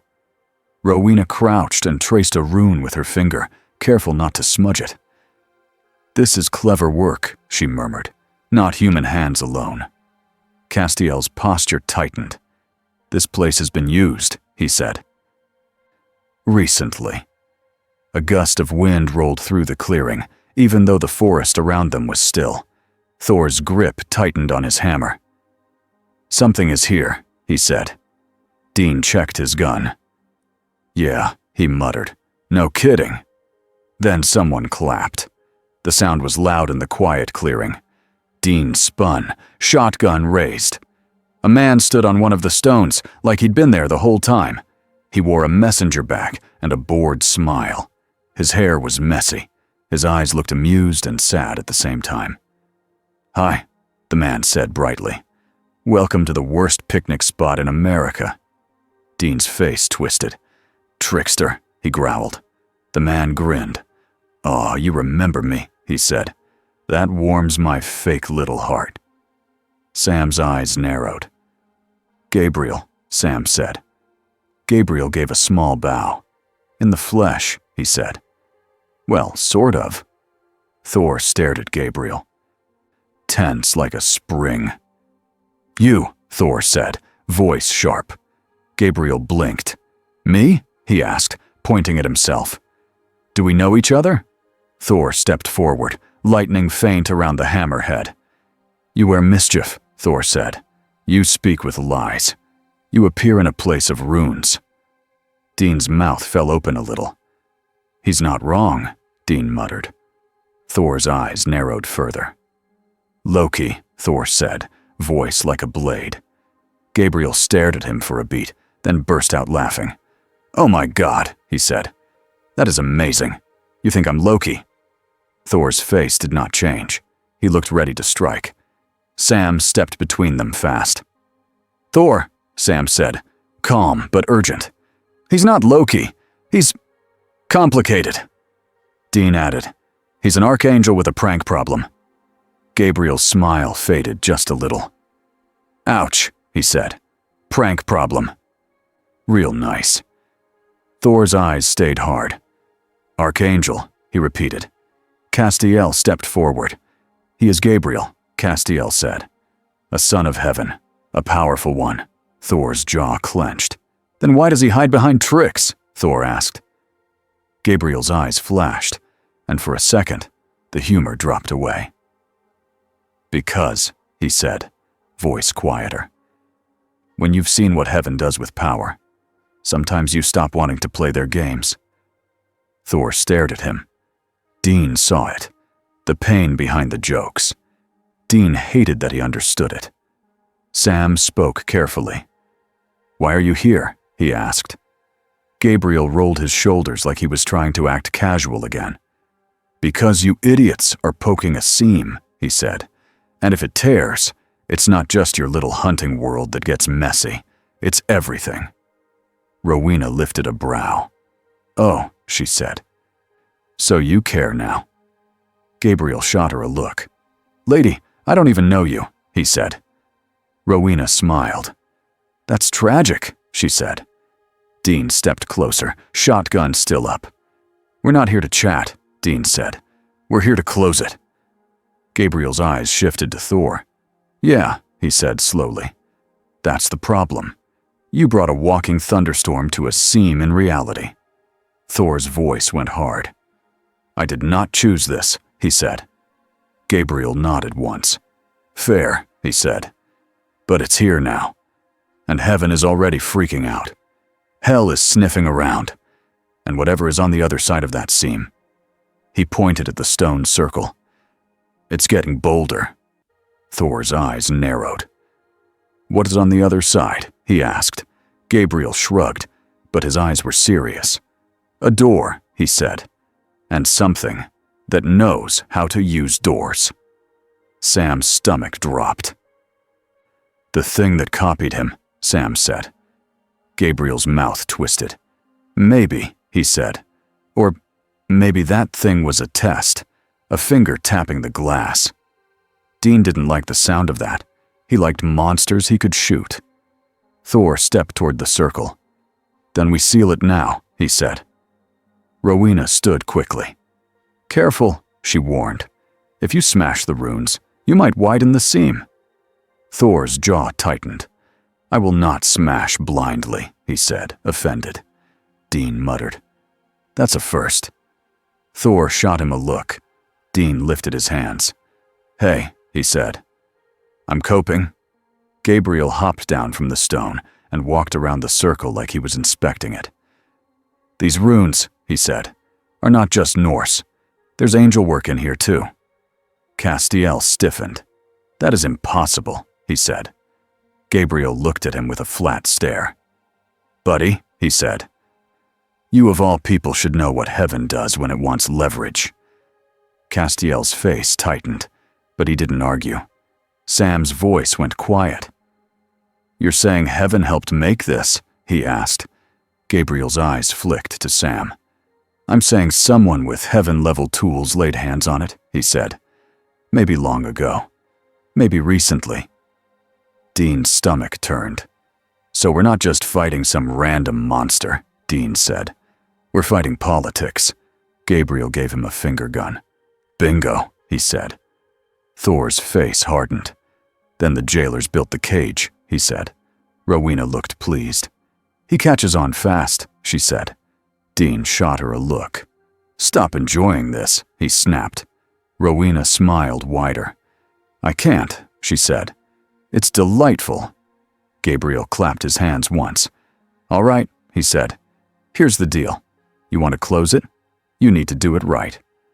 Not with a hammer swing, with balance. Thor's eyes narrowed. Speak plainly, he demanded. Gabriel sighed. Fine, he said. This seam is like a rip in fabric. If you pull too hard on one side, it tears more. If you stitch it, you need the right thread. Rowena lifted her chin. Magic, she said. Gabriel nodded. Witch thread, angel power, and… He glanced at Thor. Storm energy, but controlled. Dean stared. So, he said slowly, we're making a team craft project with a hole in reality. Gabriel grinned. Exactly, he said. Arts and crafts, Winchester style. Thor did not look amused. Sam took a breath. Okay, Sam said. What's the first step? Gabriel's grin faded. First step, he said, is you accept that this place will fight back. As if to prove him right, the air in the clearing dropped 10 degrees. The runes on the stones glowed faintly. A low hum rose from the ground, like the earth was vibrating. Sam's skin prickled. Dean raised his shotgun and whispered, That's new. Thor lifted his hammer slightly. Lightning crawled over it, bright and restrained. Rowena backed up, eyes sharp. It's opening, she hissed. Castiel's posture tightened. Something is pushing, he said. Gabriel's face turned serious in a way Dean almost never saw. Showtime, Gabriel said. The ground in the center of the circle darkened, not like a shadow, like a hole. A slit formed again in the air, wider than before. It pulsed, like it was breathing. And then a voice came through. Not loud, not a scream. A smooth, calm voice that carried power like it was nothing. Thor, the voice said, clear and sure, as if it had been waiting to say that name. Thor's whole body went still. Dean's gut turned to ice. Sam's eyes widened. Castiel's face tightened like he recognized a danger he didn't want to name. Rowena whispered, Oh dear, Gabriel muttered. Yep, that's bad. The slit widened. Thor stepped forward, jaw clenched. Show yourself, he commanded. The voice laughed softly. Not yet, it said, but I can show you something. Thor's eyes narrowed. Do not, he warned. The air shimmered. The forest around them blurred. And Thor saw home. He saw golden halls and wide skies. He saw smoke rising. He saw figures running. He saw a flash of green and gold.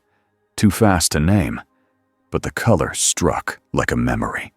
He heard a scream that sounded like someone he knew. Thor's breath caught. His grip on the hammer tightened so hard his knuckles went white. Dean saw Thor's face and knew this was the real danger. Not lightning, not angels. A hook in the heart. Thor! Sam shouted, loud and sharp, trying to break the vision. Thor blinked once, hard. The image didn't vanish right away. It tried to hold. Thor's jaw clenched. His eyes burned with anger. No, he said, voice low. He lifted the hammer and slammed it down, not at the ground, but into the air in front of the slit, like he was striking the vision itself. Thunder cracked. The image shattered like glass. The forest snapped back into place. The slit wavered. The voice came again, calm as ever. You can go home, it said. You only have to open the door wider. Thor's voice was a growl. You lie, he said. Do I? The voice asked. Then why did you feel it so clearly? Thor's chest rose and fell. He looked like he wanted to charge into the slit and tear the speaker apart. Dean stepped closer, voice firm. "Hey," Dean said. "Eyes on me." Thor's head turned slightly. Dean kept his voice steady, even though his heart hammered. "This is what we do," Dean said. "It shows you what you want. Then it uses you. Don't let it." Thor's eyes held Dean's for a long beat. Then Thor gave a single, tight nod. The slit pulsed again, angry. Gabriel moved fast. His humor was gone now. He lifted his hands and snapped his fingers. The stones flared. The runes lit bright. Rowena shouted words like commands. Castiel raised his hand and pushed Grace into the circle, face strained. Sam crouched and traced a symbol on the ground with shaking fingers, trying to link Rowena's spell to the runes. Dean stood on the edge with his shotgun like it mattered, because standing was what he could do. Thor stepped into the center. He held his hammer out, not swinging, not smashing, just focusing. Lightning rose around him bright but tight, like a rope pulled taut. The slit fought. The air screamed without sound. Something reached out again from inside. A pale hand, longer this time, fingers clawing the air. Thor's lightning snapped around the hand like chains. The hand jerked back, but it didn't vanish. It pulled. The slit widened another inch. Rowena cried out, stumbling. "It's strong!" she shouted. Gabriel's face tightened. "No kidding," he snapped. Castiel strained, teeth clenched. "It is resisting," he said. Sam shouted, "Thor, don't push harder. If you force it, you widen it." Thor's jaw clenched. Sweat beaded at his temple. He was controlling a storm like it was a blade balanced on a finger. Dean saw the choice in Thor's posture. Thor could end this fight with brute power. He could smash the stones. He could blast the air with lightning. He could win the moment. And he could tear the world open doing it. Thor's voice came out through clenched teeth. "Tell me what to do," he said. Dean blinked. That was new. Sam shouted back, "Hold it steady! Let Rowena stitch it!" Rowena yelled. "Then stop shaking it with your blasted thunder!" Thor's eyes flashed, offended.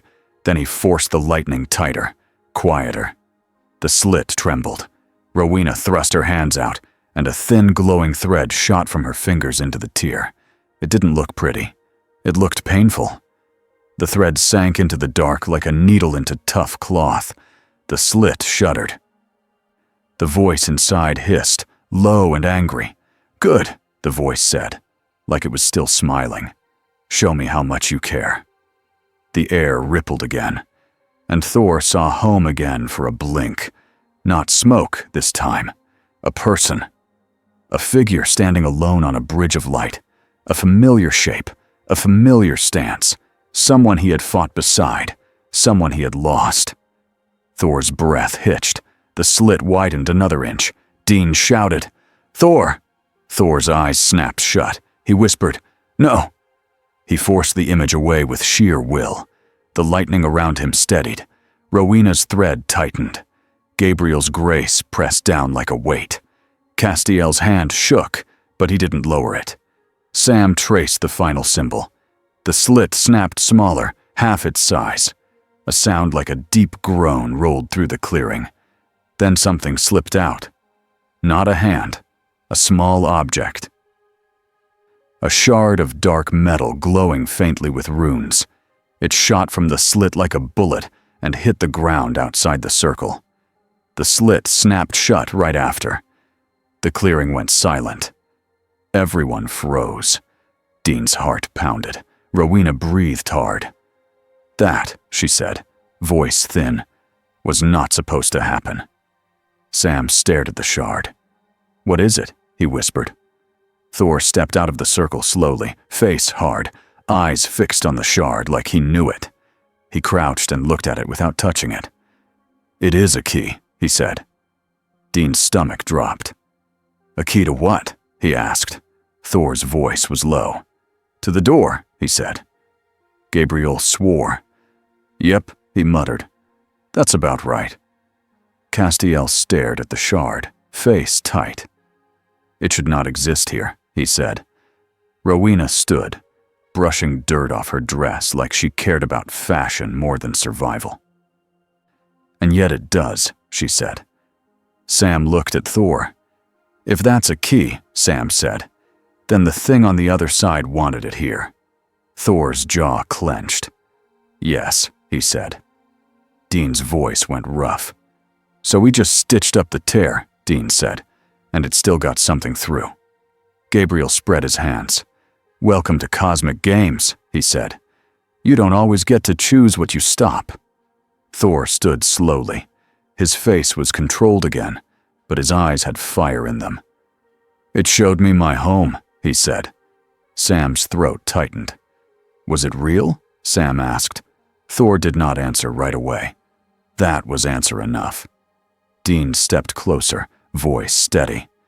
It doesn't matter, Dean said. Not yet. What matters is what it wants you to do. Thor's jaw clenched. It wants me to open the door, he said.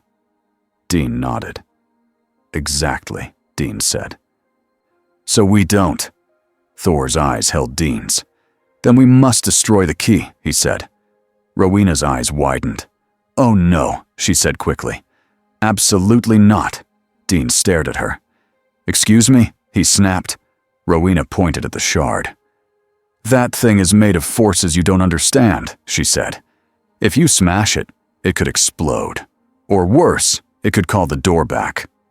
Sam nodded slowly. She's right, Sam said, swallowing his frustration. We need to study it first. Thor's jaw tightened. Study delays, he said. Dean snapped. And smashing risks.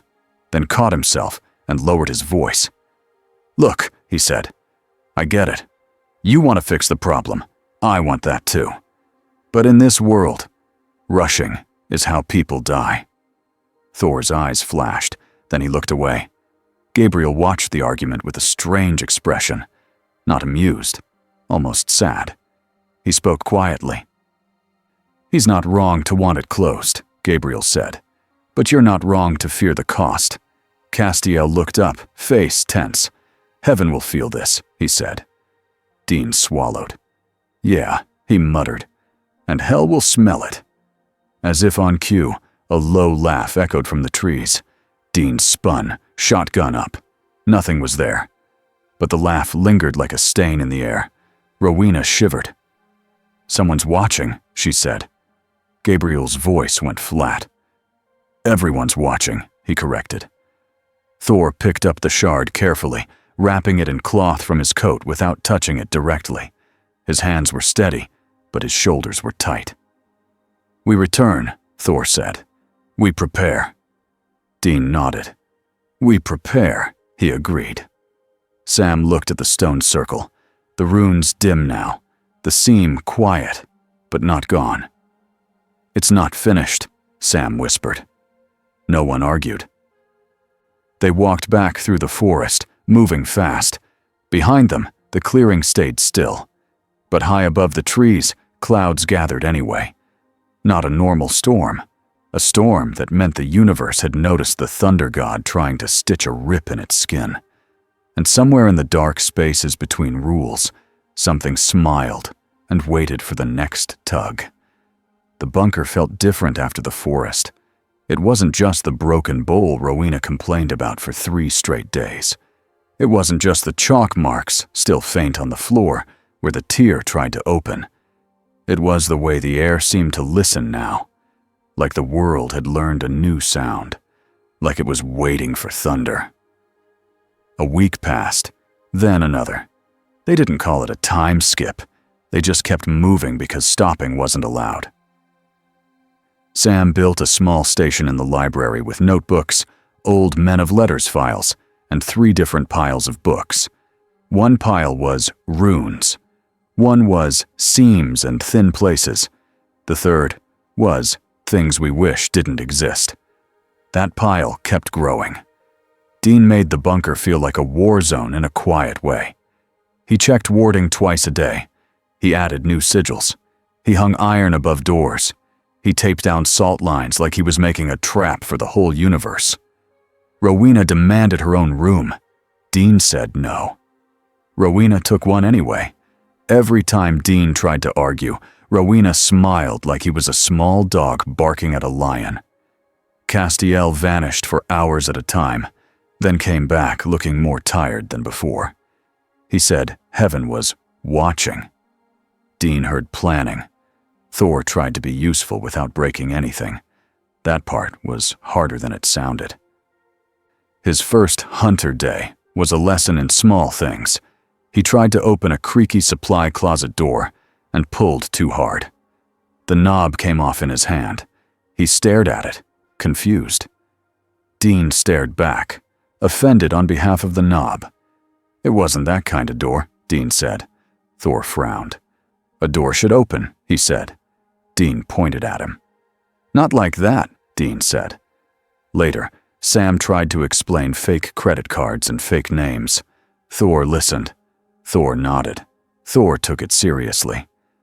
Then, at a motel 2 towns over during a small vampire nest cleanup, Thor walked up to the front desk, stood tall, and said, "I am Hank." The clerk blinked. "Hank." "What?" she asked. Thor looked at Dean for help. Dean covered his face with his hand. "Hank Thompson," Dean said fast. Thor repeated it like an oath. "Hank Thompson," he said. The clerk smiled. "Cute," she said, and handed the key. When they walked away, Thor whispered, "Why must I lie?" Like it physically hurt him. Dean whispered back, "Because if you say Thor, heaven's gonna show up and I'm gonna throw a chair." Thor did not understand the chair threat, but he understood the problem, so he tried. In the bunker, he trained in the empty hall with a dull axe Dean found in storage. He moved with purpose. He didn't swing wild. He practiced control more than power. That mattered to Sam. It even mattered to Dean. But the key shard mattered most. They kept it in a box Rowena made. It was not a normal box. It was a heavy iron case with runes carved inside and outside. Rowena called it a cage for a naughty splinter. Dean called it witch nonsense. Sam called it necessary. Castiel stood over it once, silent, and said, "It is loud." Dean frowned. "It's a piece of metal," he said. Castiel looked at him. "It calls," he said simply. That night, Dean couldn't sleep. He lay on his bed, eyes open, listening to the bunker's quiet. He heard a distant hum through the vents. He didn't know if it was the bunker, or the key, or his own fear. He got up, grabbed a beer, and walked. He found Thor in the main hall, standing near the map table.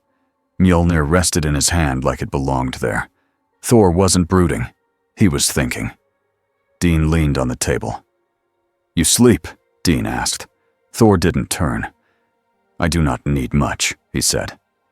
Dean snorted. "Must be nice," he muttered. Thor looked at him, calm. "You carry many weights," Thor said. Dean scoffed. "Thanks, Dr. Thunder," he said. Thor's mouth twitched, like he almost smiled. "You fear I will become your enemy," he said. Dean opened his mouth, ready to deny it.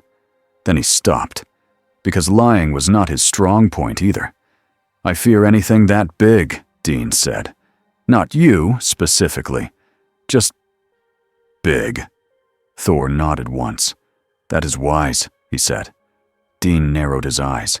"Are you calling me wise?" he asked. Thor looked at him like Dean had asked if water was wet. "Yes," he said. Dean stared for a beat, then blew out a breath. "Okay," he said. "That's new." Thor's gaze shifted toward the far hallway where Rowena kept the key box. "It speaks," Thor said. Dean's skin prickled. "Yeah," Dean said. "We noticed." Thor's jaw tightened. "It shows me things," he admitted. Dean's chest tightened. "Like what?" he asked, even though he already hated the answer. Thor's voice stayed controlled. "Home," he said. Dean's grip tightened on his beer. Real home or fake home? He asked. Thor's eyes hardened. I don't know, he said. Dean nodded once. Slow. He understood the trap. He'd lived the trap. You tell us if it gets worse, Dean said. Thor looked at him. You would help me, he said. Dean rolled his eyes like it was annoying. Yeah, he said. Don't get emotional. Thor's mouth twitched again, faint. Very well, he said. Dean started to walk away, then stopped. Also, Dean added, if Heaven shows up again, don't fry them in the bunker. Thor looked honestly offended.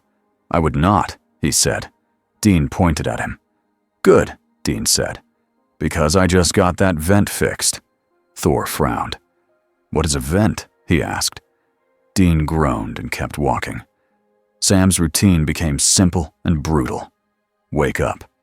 Research. Cross-check. Call Bobby. Research more. Sleep for 3 hours. Repeat. He tried to avoid looking at the key box too long. Every time he did, he felt like he was staring at a loaded gun that could also open a door to hell. Not hell. Something else. One afternoon, Sam found something in an old Men of Letters file that made his throat go dry. A note, handwritten, old ink. It described a seam in Nebraska, the same forest, the same stone ring. But the note added something new. A lock can become an invitation if the wrong hand holds the key. Sam sat back in his chair, staring at the words until they blurred. Dean walked in with a sandwich. You look like you swallowed a ghost, Dean said. Sam held up the note. They knew, Sam said. Dean took it, read it, and swore softly. Of course they knew, Dean muttered. They always knew. They just never told anyone. Sam's voice went quiet. What if this seam was never just an accident? He asked. Dean's eyes lifted. You think someone built it, Dean said. Sam nodded. Or prepared it, Sam said. Like they were waiting for a thing like Thor to show up. Dean's face hardened. Heaven, he said. Sam didn't say it, but he didn't need to. Castiel appeared in the doorway like he'd been summoned by the word. His eyes were sharp. Heaven did not predict Thor, Castiel said. Dean scoffed. You sure about that? He asked. Castiel's jaw tightened. They predict outcomes, he said. They prefer control. But this, he looked toward the key box. This is outside their records. Sam held up the note. Then why do Men of Letters files talk about a lock and a key? Sam asked. Castiel looked at it, and for a moment, his face showed something like discomfort. Humans observed patterns, he said. Sometimes they saw more than angels admitted. Dean's voice went hard. So what now? Dean asked. Sam took a breath. Now we keep the key away from everyone, Sam said. Angels, demons, anything. Dean nodded. And if we can, Dean added, we find a way to turn that key into a dead key, a useless key. Rowena's voice floated from the hall.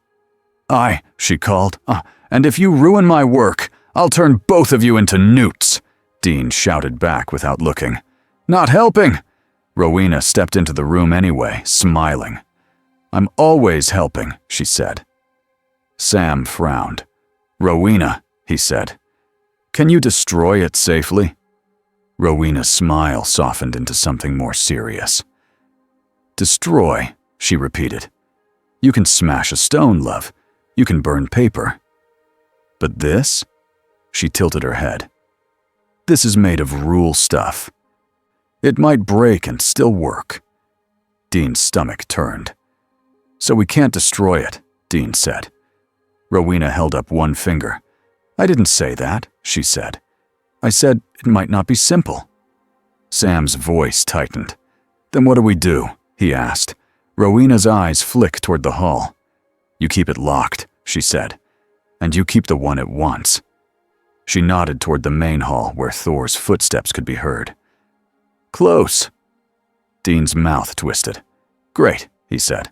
Babysitting a god and a cosmic key. Living the dream. Rowena patted his arm like he was a child. Cheer up, she said. It'll be exciting.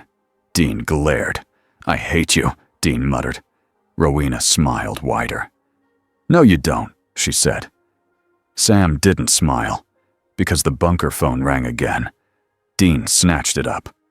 What? He barked. Crowley's voice slid through like he owned the line. Hello again, he said. I'm calling with a friendly warning. Dean's eyes narrowed. We're not friends, Dean said. Crowley sighed. You Americans and your feelings, he said. Listen, heaven's moving pieces. They've assigned a retrieval team. Castiel stiffened. Sam's stomach dropped. A retrieval team? Sam repeated. Crowley hummed. A group of angels with a specific job, he said. They're not coming to talk.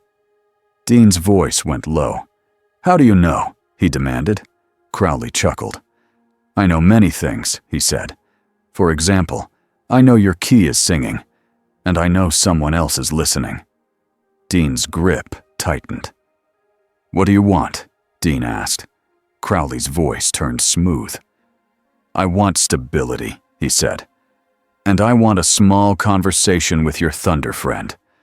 Because if heaven cuts him open, I lose a very interesting future. Dean's jaw clenched. Not happening, he snapped. Crowley sighed. Fine, he said. Then I'll give you the warning for free. Consider it a gift. He paused, and his voice sharpened. They'll come at night. They'll come quiet. And they will use your friend's name like a hook. The line went dead. Dean stared at the phone like it had punched him. Sam whispered, They're coming. Castiel's voice was tight. Yes, he said, and heaven will not be gentle. Dean's face went hard. Then we don't let them in, he said. Sam's eyes flicked to the hall. We need Thor, Sam said. Dean already moved. Thor felt the change before they reached him.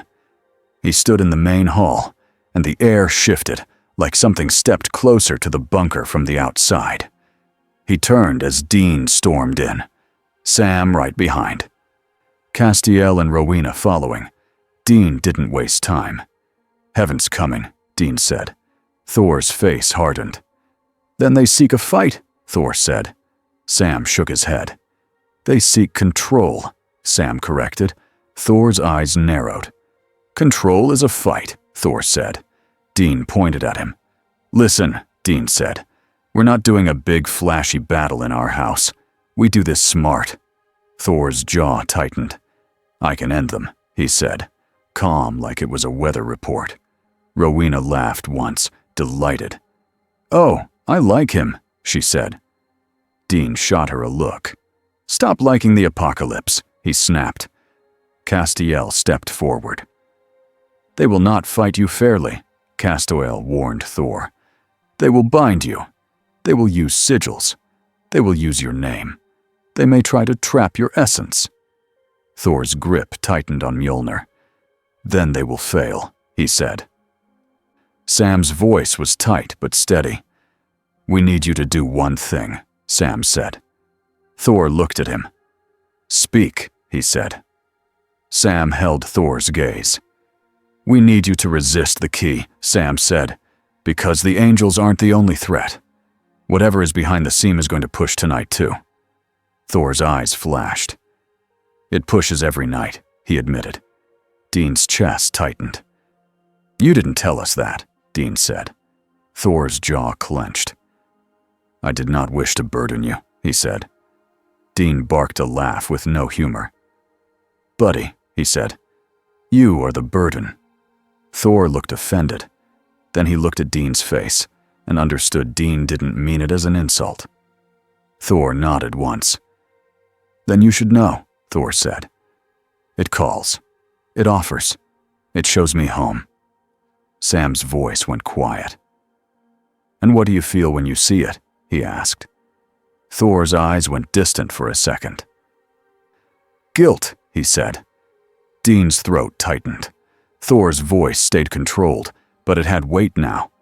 If my realm burns, he said, and I stand here, then what am I? Dean stared at him, and in that moment, Dean saw the real crack. Not the seam in the forest, the seam in a person. Dean stepped closer, voice steady. You're someone who didn't choose this, Dean said. And you're someone who still saves people anyway. Thor's eyes held his. Dean pointed toward the hallway. We're gonna set traps, Dean said. Rowena does her witch stuff. Cass does the angel ward stuff. Sam does the nerd stuff. I do the shoot things stuff. You? Dean nodded at Thor. You stay controlled. No rage lightning. Thor's jaw tightened. You fear my storm, he said. Dean shrugged. I respect your storm, he corrected. There's a difference. Thor nodded once. Agreed, he said. Rowena clapped her hands. Lovely, she said. Now, let's make your bunker a nightmare for angels. Dean muttered. It already is. They moved fast. Sam drew symbols along doorframes. Castiel added Enochian marks that made Sam's skin prickle. Rowena laid a thin red thread around the key box like a looped boundary, whispering words that made the air feel tight. Dean loaded salt, iron, and a few specialty rounds he didn't like talking about. Thor stood at the center like an anchor. He didn't pace. He didn't talk. He watched, and he listened to the hum of the key like it was a mosquito he wanted to crush. Night fell. The bunker went quiet. Then the lights flickered once. Castiel stiffened. They're here, he whispered. Dean lifted his shotgun. Positions, he hissed. Sam crouched behind a pillar near the hall. Eyes locked on the main door. Rowena stood by the key box, calm like she was waiting for theater to begin. Castiel stood in the open, shoulders tight. Thor stood beside him, hammer in hand. The bunker door groaned. Not because someone forced it, because something asked it to open and tried to make the bunker obey. The warding held. A voice came through the door anyway, not through sound, through pressure. Castiel, the voice said, cold and sharp. Step aside. Castiel didn't move. Dean's jaw clenched. Thor tilted his head. They speak like rulers, he said, disgust clear. Castiel's voice was steady. Leave, he said. The door shuddered. Then the angels appeared inside the bunker with a pop, not at the door, but deeper in. They had found a gap, or they had brute forced past a layer. 3 of them. Faces blank. Eyes bright with cold purpose. Dean swore. Seriously, he snapped. You guys are the worst house guests. The lead angel's gaze locked on Thor. Thor Odinson, it said. Thor's body went still. Dean's stomach turned. Don't say his name, Dean warned, voice sharp. The angel ignored him. By heaven's order, it said, you will be contained. Thor's voice was low. You will not chain me, he said. The angel lifted a hand. Symbols flared in the air, bright like burning lines. Thor didn't flinch, but Castiel did. He recognized the pattern. It's a binding, he snapped. Sam shouted, Thor, don't let it touch you. The binding shot forward like a net of light. Thor moved. He didn't swing his hammer at the angels. He swung it downward, and lightning snapped across the floor in a tight ring, like a boundary line. The net hit the lightning ring and burned away. The angels' eyes narrowed. They didn't look scared. They looked annoyed. The second angel stepped forward and spoke Thor's name again, louder, like it was a weapon. Thor's head jerked slightly, his jaw clenched. Dean saw it. The name hit something inside Thor. Not pain like a wound, but like a handle someone tried to grab. Dean barked, Stop! The third angel moved toward the key box. Rowena's smile vanished. Oh, no, you don't, she hissed. Her thread flared red and snapped upward like a whip. It wrapped around the angel's wrist. The angel looked down, surprised. Rowena yanked. The angel slammed into the wall hard enough to crack stone. Dean blinked. "Okay," he muttered. "Which points?" Rowena winked without looking at him. "I know," she said. Castiel stepped toward the lead angel, eyes hard. "This is wrong," he said. The angel's gaze turned cold. "You are wrong," it replied. "You are compromised." Castiel's voice dropped. "Then so be it," he said. He flared his grace, bright, painful light that made the air shake, and slammed it into the lead angel. The lead angel staggered back, shocked. Dean didn't wait. He fired.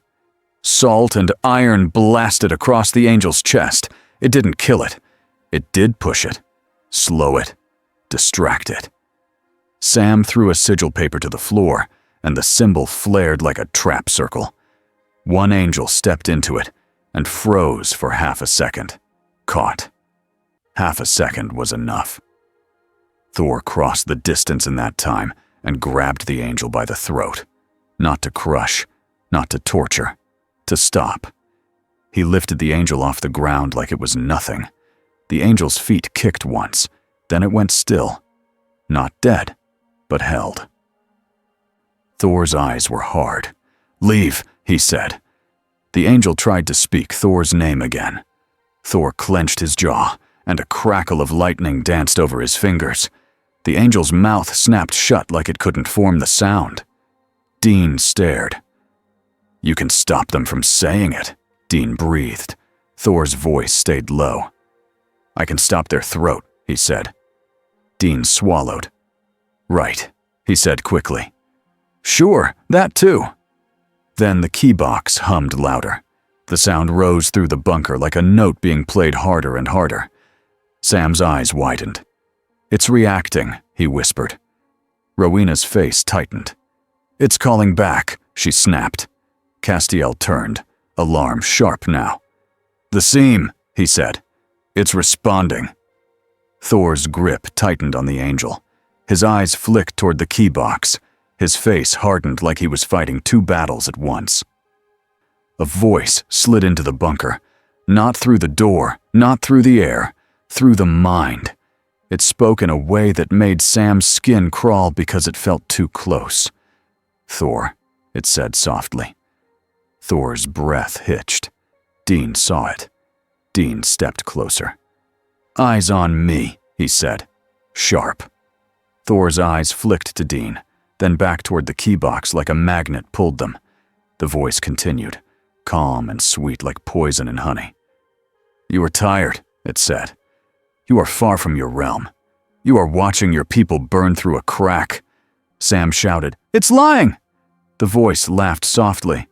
"Is it?" it asked. "You felt it. You saw it.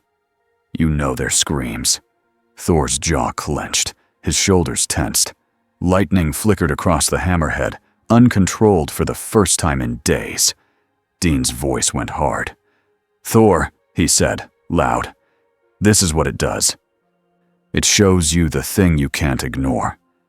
Thor's voice came out tight. "If it is real," he began. The voice cut in, gentle and cruel. "It is real enough," it said, "and you can fix it. Open the door. Bring your storm through. End the hunger of this world. End the chains of heaven. Go home as the hero you were born to be." Dean's stomach turned at the word born, because that was a hook, too. Thor's breath hitched. For a second, Dean saw the exact moment a proud person imagined a clean win. Sam stepped out from behind the pillar, eyes locked on Thor. "Thor," Sam said, voice quieter, not yelling now. "If you open it, you don't control what comes through first." Thor's eyes flashed. "I can fight," he said. Sam nodded. "You can," Sam said. "But this world isn't just fights. It's rules, it's traps, and that thing is already inside your head. If you open the door for it, you're not saving anyone. You're feeding it." Thor's jaw clenched. His eyes flicked to Sam, then to Dean. Dean took a step closer. "You want to go home?" Dean said. "I get it. I really do. But if a monster hands you the key, it's not because it loves you. It's because it wants you to turn it." Thor's shoulders rose and fell, like he was holding back a storm with his ribs. The angel in Thor's hand suddenly jerked and flared with grace, trying to break free. Thor didn't even look at it. He tightened his grip just enough to silence it again.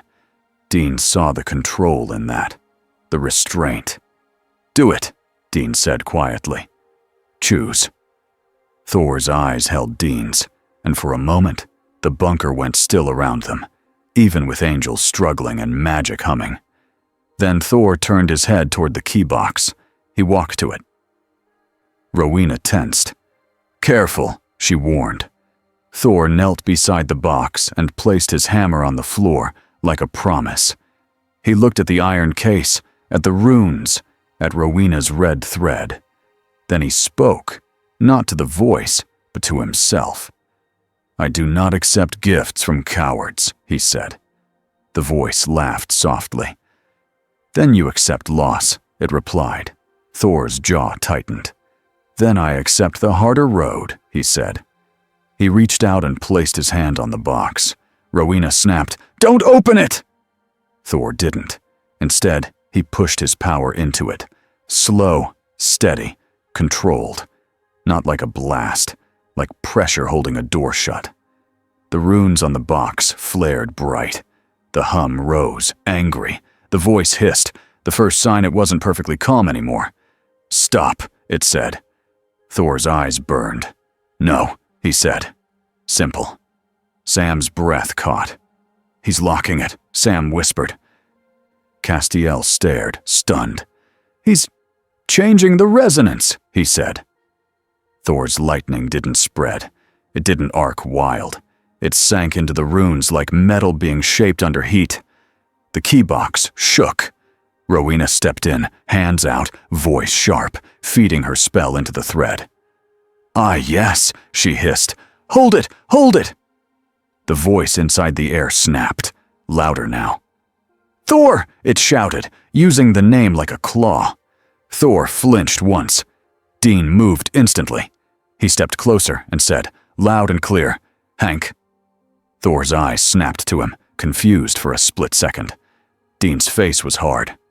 "Hank Thompson," Dean said. "Hunter. Pain in my—" He cut himself off. "Look at me." Thor's breath hitched, then steadied. The name in his head didn't vanish, but Dean's stupid fake name gave him a rope to grab. Sam blinked, then understood, and added, "Hank. You're here. You're in the bunker. You're not on that bridge." Thor's jaw clenched. "Yes," he said. The voice hissed again, furious now. "You think these humans can hold you?" It spat. Thor's voice was steady. "They already have," he said. "By trust." The key box flared one last time. Then the hum dropped, like a scream cut off. The air pressure eased. The voice fell silent. For one heartbeat, the bunker felt normal again. Then the angels moved.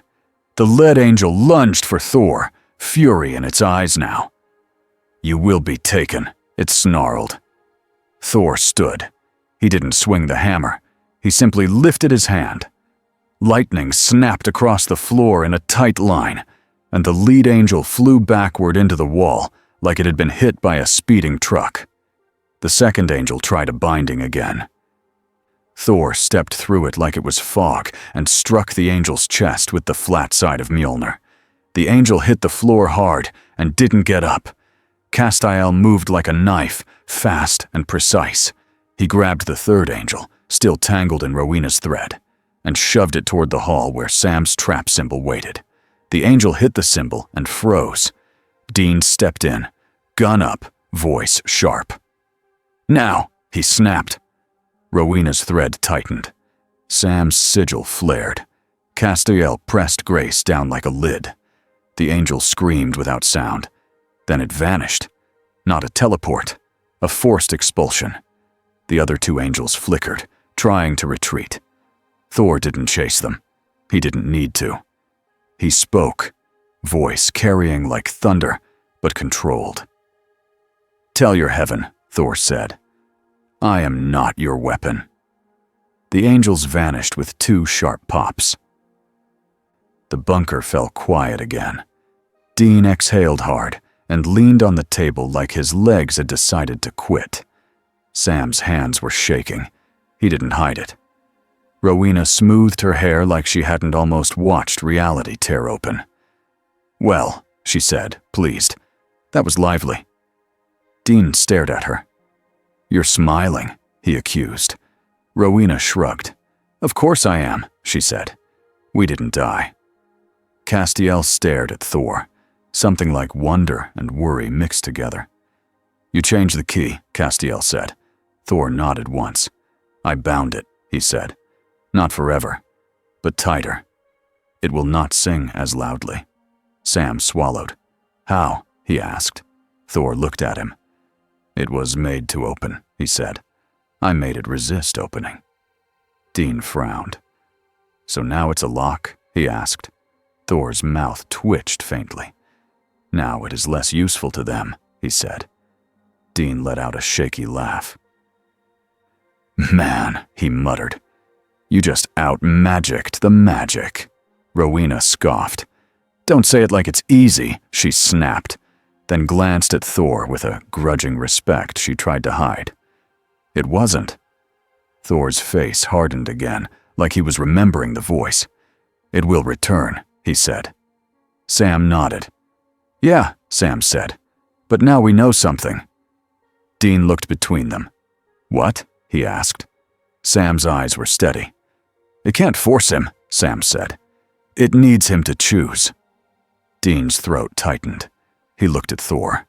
Thor stood tall, hammer in hand, eyes tired in a way that wasn't about sleep. "It wanted my pride," Thor said. "It wanted my guilt." Dean nodded slowly. "And you didn't give it that," he said. Thor looked at him. "Not tonight," he said. Dean swallowed. "That's enough," Dean said. For the first time in days, the bunker felt like it had space to breathe. Not safe, but standing. And that was the best they ever got. Morning came with weak sunlight through the bunker's upper vents. Sam sat at the library table with a mug of coffee he didn't taste. His eyes were on the key box again. He had moved it, with Thor's help, into a deeper room with extra warding. It sat there like a sleeping animal. Dean walked in, hair messy, shirt wrinkled, still holding his shotgun like it was part of him. "Any new apocalypses?" Dean asked, voice rough. Sam shook his head. "Not yet," he said. Dean nodded. "Good," he muttered. Thor entered quietly, which was still strange. He looked at the table, then at the books, then at Sam. "I will not be their door," Thor said. Sam's chest tightened. "I know," Sam said. Thor's eyes shifted toward Castiel, who stood near the wall. Silent. "Your heaven will return," Thor said. Castiel nodded. "Yes," he said. Dean snorted. "They always do," he muttered. Thor looked at Dean. "Then we must set a new rule," Thor said.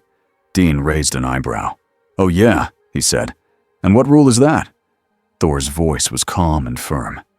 "If they come again," he said, "we do not wait in fear. We prepare. We watch the seam. We guard this world." Dean stared at him for a beat. "You're talking like you're staying," Dean said. Thor didn't look away. "For now," he said. Sam's throat tightened. "Until we find a safe way home," Sam said. Thor nodded once. "Yes," he said. "A safe way. Not a bargain." Dean let out a breath he didn't know he'd been holding. "Okay," he muttered. "Good." Rowena's voice floated from the hallway. "You boys are adorable," she called. Dean shouted back. "Go away," Rowena laughed. Castiel watched Thor for a long moment. "You chose humans," Castiel said quietly. Thor's eyes hardened. "I chose what is right," he said. Castiel's face softened just a fraction. "That is rare," he said. Thor looked at him. "Then learn it," Thor replied. Dean coughed like he had swallowed a laugh. "Okay," Dean said. "I didn't think I'd wake up to the Thunder God giving Cass a life lesson. But here we are." Thor glanced at Dean. "You learn too," he said. Dean held up his hands.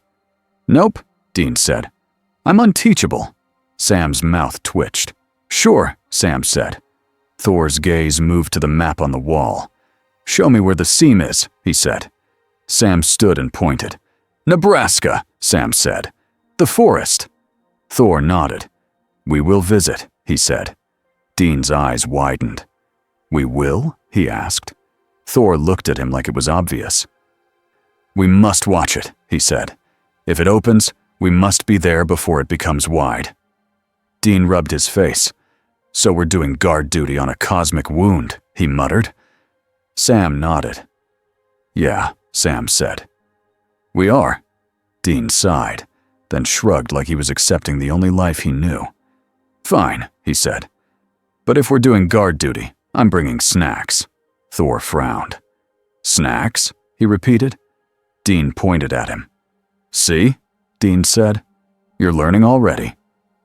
That evening, Dean sat on the hood of the Impala outside the bunker entrance.